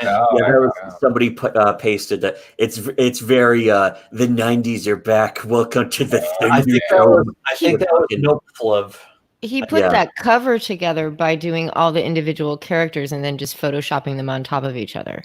Yeah, that's what it looks like. You can't even. It's incoherent. You can't tell what's supposed to be happening. It's just this big blob of people. The guy in the center has copy link. Here, I'm going to post it to what should I do? Mentoring opinion or general? Here, I'm linking to this in private chat. You could throw it up on the page. I can put it into the Discord for writers' room. Screen share it. Well, here, I'm posting it into Mentoring Opinion. Like, Black Flag. And it was Nope Flip. Wasn't Black Flag the name of a SJW Comics publishing line or something, too? From and I don't know why Dan Frag has been wearing bunny suits. It had to do with a stretch goal. Once he got to six figures, that was his six-figure. That's how they wear the bunny funny suit. Guys. They dress up in funny costumes. They're committed. They're funny guys. Great. I hate him. He made a bunch of money. Is he going to make that money and put it towards the rest of the community to help build a smart community of good writers? No, he's going to be a fur fag. Yeah. Furry now. Good job. Now he's a furry. Yeah. That would be funny, or he was told to do it by EVS. Well, isn't Doug going to be bleaching his hair blonde when he Which reaches Doug? Doug to Naples as part of his stretch goal? He dyed it red, white, and blue before. Right. Yeah. But that's not him being like, look how funny I am, everyone. It's like people saw that and it's like, oh, he's dyeing his hair rainbow colors like the gay flag, rainbow gay flag. Yeah. Ethan tried to call him gay for that or something, and then being like, he's also a homophobe, though. Don't forget me slandering. Oh, they all did that. Ted did it. And Doug, I really appreciate Doug for being in my corner during this whole recent brouhaha. But Doug messaged me, apparently War Campaign is ironically anti-BDSM. I'm like, I know. That's weird. Especially Weird. with Roe. Didn't Roe post like a naked picture of himself on Twitter today? Today, yeah, holding Holding that his ugly fucking cover for Yeah. fucking this comic or Yeah. their comic. You know what? Yeah. I should make my stretch I don't know goals to what's sadder that he had to actually do it himself in the mirror because there was nobody else around, Nobody else can or take just having to look at the picture. picture itself, Yeah. the cover in it. Well, I know. Why don't you get one of Yes, your many yes, friends if to you take go the to picture Twitter, for you? you Oh, see I'll give him credit for that, though. a nice, sexy, cute picture of Roe there with shielding his naked body behind the cover of Vestige done by Ethan, except his little booties. The framed original artwork. Yeah. Yeah. which doesn't look good, by the way. And That unfortunately, cover he's No. turned just so you can actually see his butt You can crack. see the butt. He totally did that on purpose, of course. I know he It's like, did, but it's you work the butt. There it is. unfortunate Very happening. Rob Yeah. Liefeld, Captain America-esque. Yeah. Maybe that's what he was going for. Ew. But yeah, I it's still gonna be. have a statement. It will be interesting to see where things go. I'm glad that some of the other channels have kind of stepped up. Because I don't think I'm going to be doing a lot more LWIC. How much more energy the last week in do you comics have kind of to cashed cover out. this bullshit over Yeah, and over I am again? so done at this point. I'm It's so in done. Yeah. They're all turning against each other. You don't even need to cover it.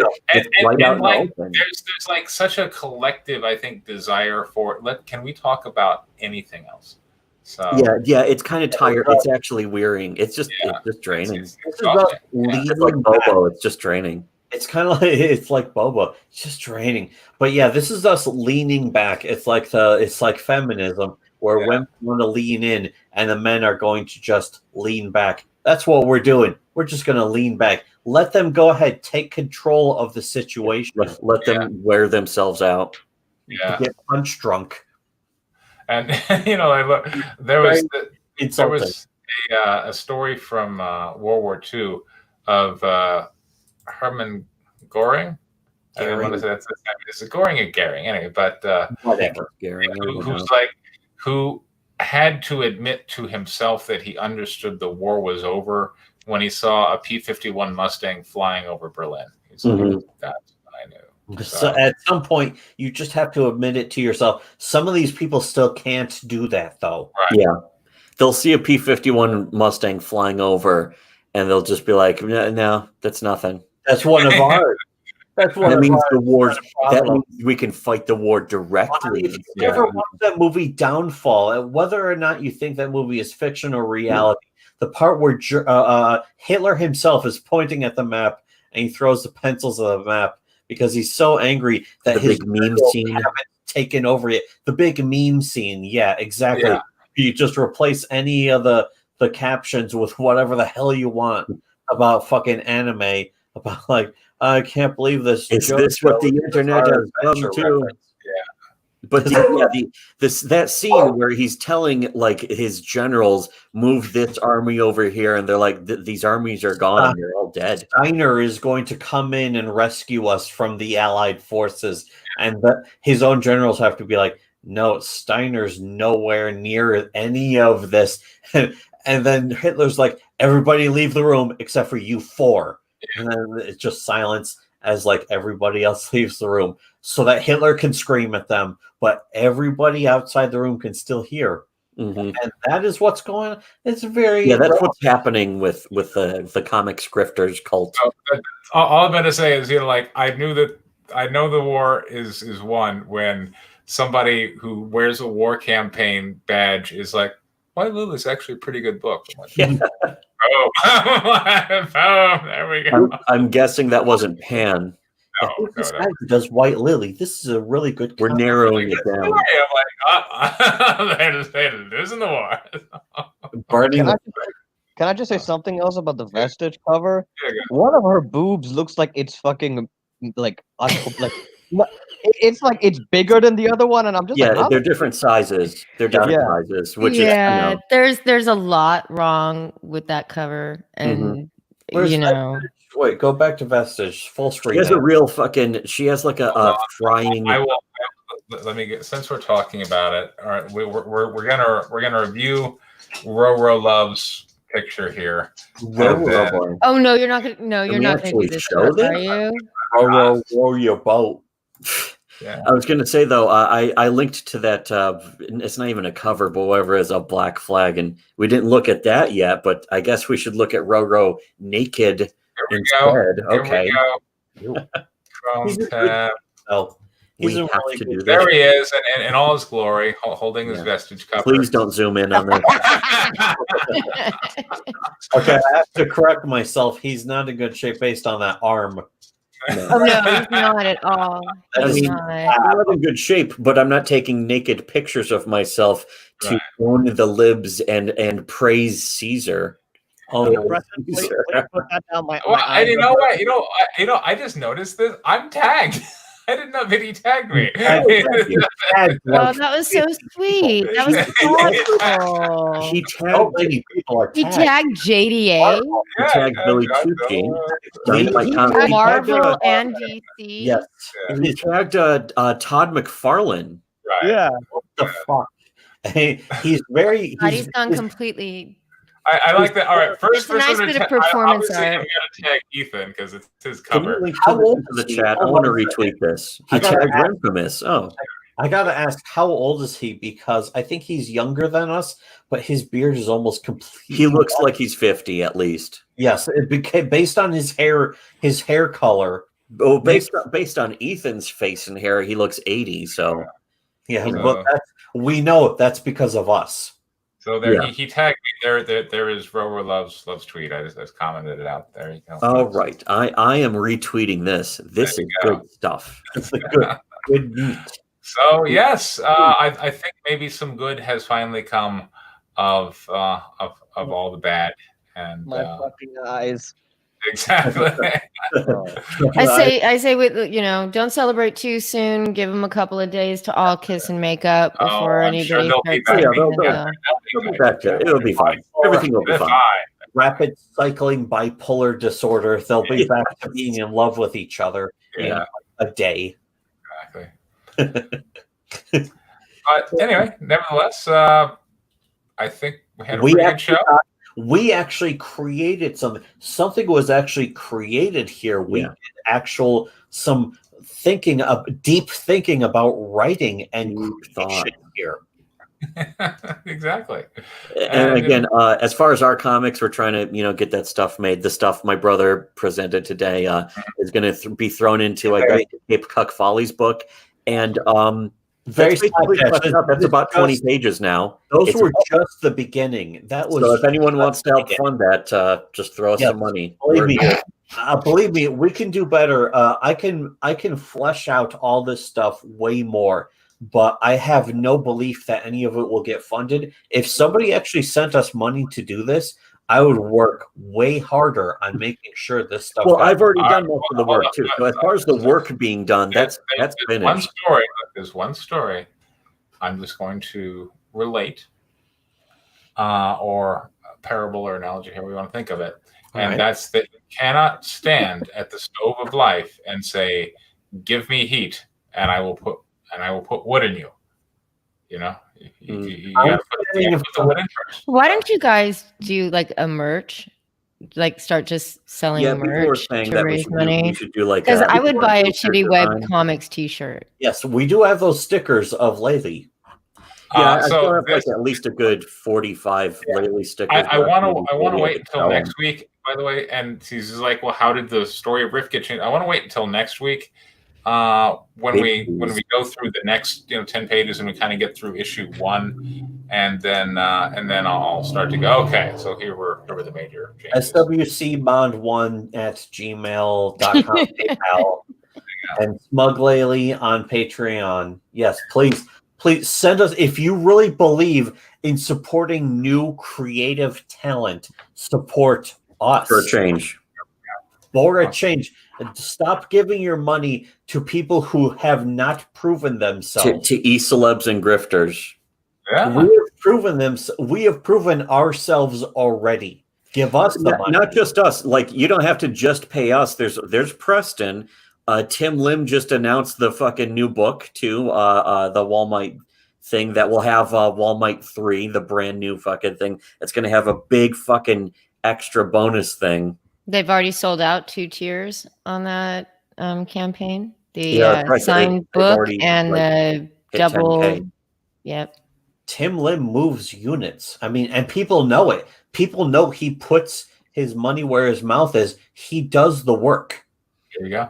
It's Awesome. already finished. It's just got to be. Yes. I think it's just got to be printed and sent out. That's also the key thing is the work is done. He needs the money so that he can print it. He has the ability to draw. He's not waiting to receive the money so he can be like, okay, now I can start drawing. What kind of jagoff Or hire an artist like that? What is it? It's 3 books. If you don't have to hire an additional artist, you shouldn't be story. asking for It's money. 110 pages for $20.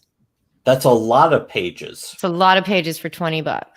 I There you feel go. like people throwing their money away are like they have like a money gun. They loaded all their money and they shoot it at the screen. Like, take my money, take Even my There's also a suspicious, Even that there's other a people very who- rich benefactor that Yeah, a very rich benefactor that people Well, aren't talking Might about. even call it something like a slush fund. No, it's not even a slush fund. There's literally a multimillionaire who Ethan's friends with. You know. But I mean, that's just somebody so, who knows him was telling me about so that. illegitimate. I don't consider that to be. It's not legitimate art creation. It's just a grift. Yeah, well, I mean, you know, he could have fucking put out 10 books by now. Well, Which, obviously, you know, yeah, Tim that's Lim really and Mark Pellegrini already have. Is They're that putting out Ethan 10 can books. draw. Preston's put out like at least 7. 7. Preston can't even draw, and he's put out more. That's the thing. Yeah, if you don't know somebody, Preston if you made have to more hire an comics and it artist, came with a box of scraps. if you don't have to hire an artist, Everyone else, because to me, that I still find that to be amazing. It's like Preston, he just has money to throw at artists. He's still done more work than a guy who can draw. Does that not surprise? yeah, an industry veteran, like 20-year industry veteran who can draw for himself, still hasn't put out any but of his look, as Ethan many books. has happened upon a really successful business model of putting out books infrequently. Remember, he talked about. Oh yeah, that's right. That's the secret to being secret successful. to success is infrequent work. Yeah, so. We I know wouldn't call I it successful if it doesn't last, you know? Yeah. And it was obviously untrue. It's if you really want to have success, you have to tell a bunch of gullible morons the paid Exactly. pigs I what personally they want to hear and say you in exchange for money you will solve all their problems and then just take their money and not actually do anything about it. I don't know. Should I even name the guy? But he makes the party. It's just being bankrolled by like this one guy who has the money, who is a writer, who's just like, oh, I want to make it, and it's porn, so it's also not going to be seen. It's not family friendly, but it's been going continuously for like I don't know 5 years at this point. No, at least like 6 or 7. Yeah, it's been going for continuously, but they both keep doing the work. Ethan has put out less work, and he can actually draw. No one is fucking forcing. No one is wrenching his arm up behind his back and being like, "You can't draw for the rest of the year." He just doesn't do the work. Yeah, he just cares about YouTube clicks and fucking e-celeb status and fucking horn. And that's not even helping him. He wants his super berries. He's not member berries. He's not even making anything really that great from that. I don't even believe he's getting money from that anymore. It's a slush fund from one person. That doesn't count as Well, theoretically, it could be a slush fund from one person combined with the pay pigs to sort of fill it out. Well, I mean, because the great thing about Indiegogo is that you get your fake money paid in early, and then now you're on the front page of Indiegogo. Yeah, and then you can get the real money from the real pay pigs or just Right. people who show up. So, That's and the way to do that is to pad the shit out of your campaign on the first day Yeah. with calling in favors from all of your your multimillionaire friends who may or may not live in a certain large state in the union. Something like that. When you're making $2 million for 2 issues, it's easy to imagine losing incentive to do the grind. Yeah, that's the thing. Yeah. If you're getting more money and attention and if you're in it just for validation and backpats from the hug box, yeah, you're gonna fucking just stick to and the by YouTube. the way, video. yes, I agree. IGG is pretty Oh, scummy. it's been that way for a long Yeah, time. and it has been that way. Yeah. And like the bragging point about the money and the YouTube views and the clicks, it's really like it's petty and it's very insecure of them because like I have actual millionaire friends and I have celebrity friends. They're just like they don't brag about that. Like if you're really rich, you don't and you have a successful life, they don't have to do any of this, you know? Mhm. Like it Well, means it's the nothing. classic teenage girl. It's the high school teenage girl argument. It's like, I'm more popular than you. Yeah. That's what they fucking that. But the thing is, if you're not any smarter than a teenage girl, you'll actually think that's an argument. Well, and the weird thing, I mean, look, this is the writer's stream. We should really, we should have a different stream for this topic. But, Okay. like, We should be charging people to watch yeah, it. but like, God, all of these channels have been focusing on me for like the last week. Nikki Rackets with his 80th and Tug. Rackets is really bothered, by the way. So it's no shit. I triggered the fuck out of skin. him. I triggered the fuck out of him. Yeah, he's been spiraling for the past week. I'm not even sure why necessarily. I think he's never really expected or understood what it's like to be made fun of on the internet.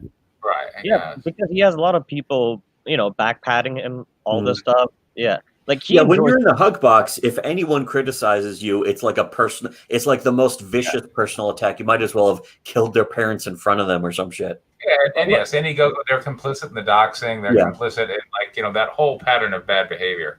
Yeah, it's not like a money laundering scheme for doxing. Yeah.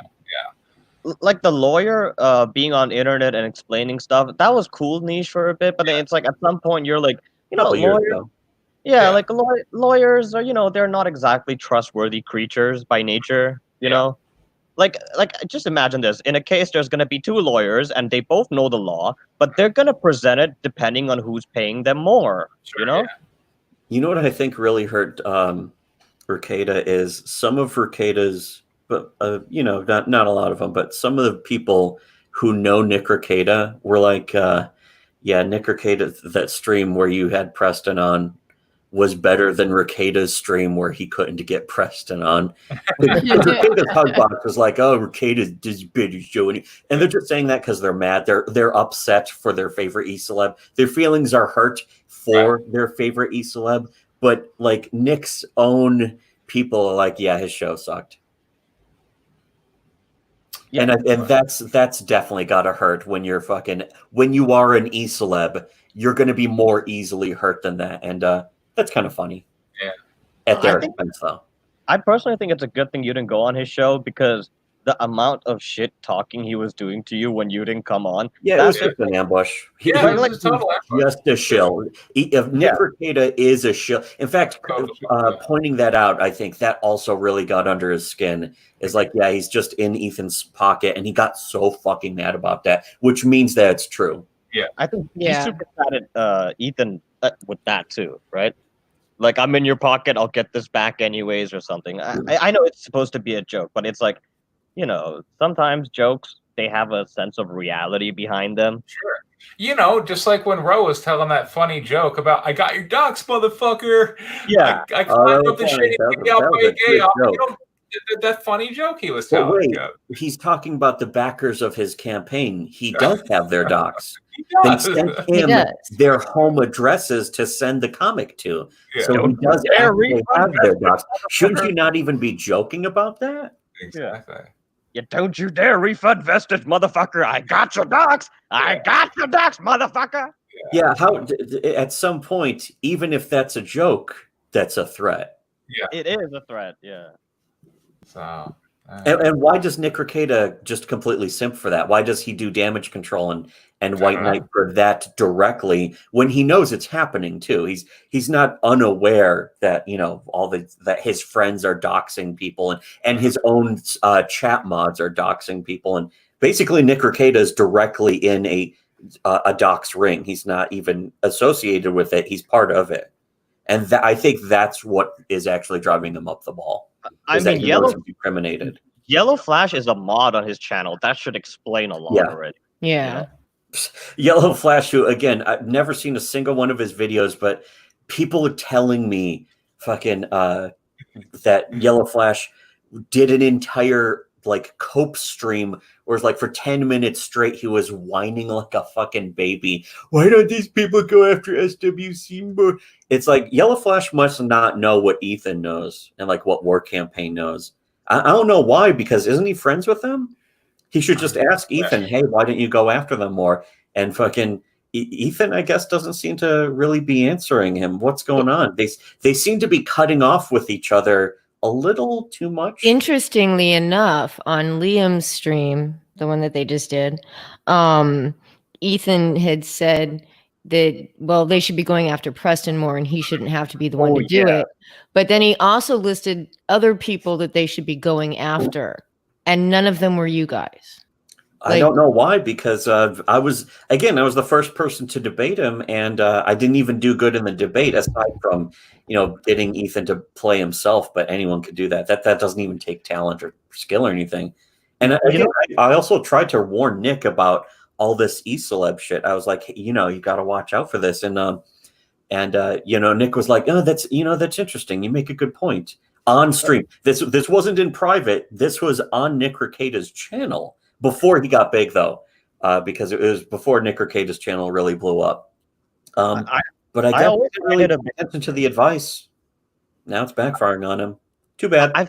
I feel like it's a bit curious that Ethan never shows up in your streams live chat. He would show up in everyone else but us. I don't know why. I think that says a lot. Yeah. Maybe you know what it is? We're too small for him. No, he shows up on mine. No! But that was my entire argument. You just destroyed my entire argument. Sorry, I'm sorry to do that to you. It's too bad. So let's reconvene. Somebody else's channel. Who wants to have a drama stream this week? We'll go. Vicky can do it. Or should we do one of those cringe streams where we just watch clips of fucking? Oh, that would be cool. I'm willing to host that over the weekend. Yeah. Or sure. I'll show up. Okay, cool. I can show up, but under a new name. Okay. We'll do that. I mean, I'll try to show up. I'm not even sure if I'll be awake. Because I only just woke up just before this show. Well, it won't be tonight for certain because I'm gonna have to get to bed. Let the bros know I sent them cash. There you go. All right, you have been sent trained. No, it's going directly towards the. Well, actually, I don't really need the majority of the new computers paid off, so I don't have to ask for money for computer. Oh, holy shit! Yeah, you're right. You did send us money. Fuck. Thank you, sir. Right. Consider the computer paid off now. Holy shit! Yeah. Wow. Nick's a nice guy. Now we will. I mean, here's the thing. I can actually take this money and try to just fund some of the new comic, the comic scripters follies, Cape Cuck follies, whatever comic, instead of having to pay off the computer, because actually enough of the computer is covered now. So it's time to get back to comics. That's what I want. I'd also like to say we do need the SWC Brothers book to be funded, because I have something to contribute to issue 2 if it happens. Yeah, because issue 1 is kind of full up. I mean, here's the thing. I want to see what you would have to present, though. I mean, if it's short enough, it could just throw it into the first issue theoretically. Okay. But also, big thanks to Nick Sonata for donating. It's going to be about Panama. Panama. Oh yeah, I think you told me some of the idea. Well, again, I would want to see a script. For sure. Of course, it all starts with a good script. So yeah, there we go. Speaking of, thanks for tuning in, everybody. This is Preston Poulter, the most vetted man in all of comic books, signing out. Say Bye, good night, everybody. And yeah, look for us this weekend on what did we decide? Vicky's channel? My Bye, Vicky. channel. Yeah. Yep. Channel. Okay, cool. All right, take care, everyone. Have a good Bye. night. Everyone. Bye. Bye-bye. Bye.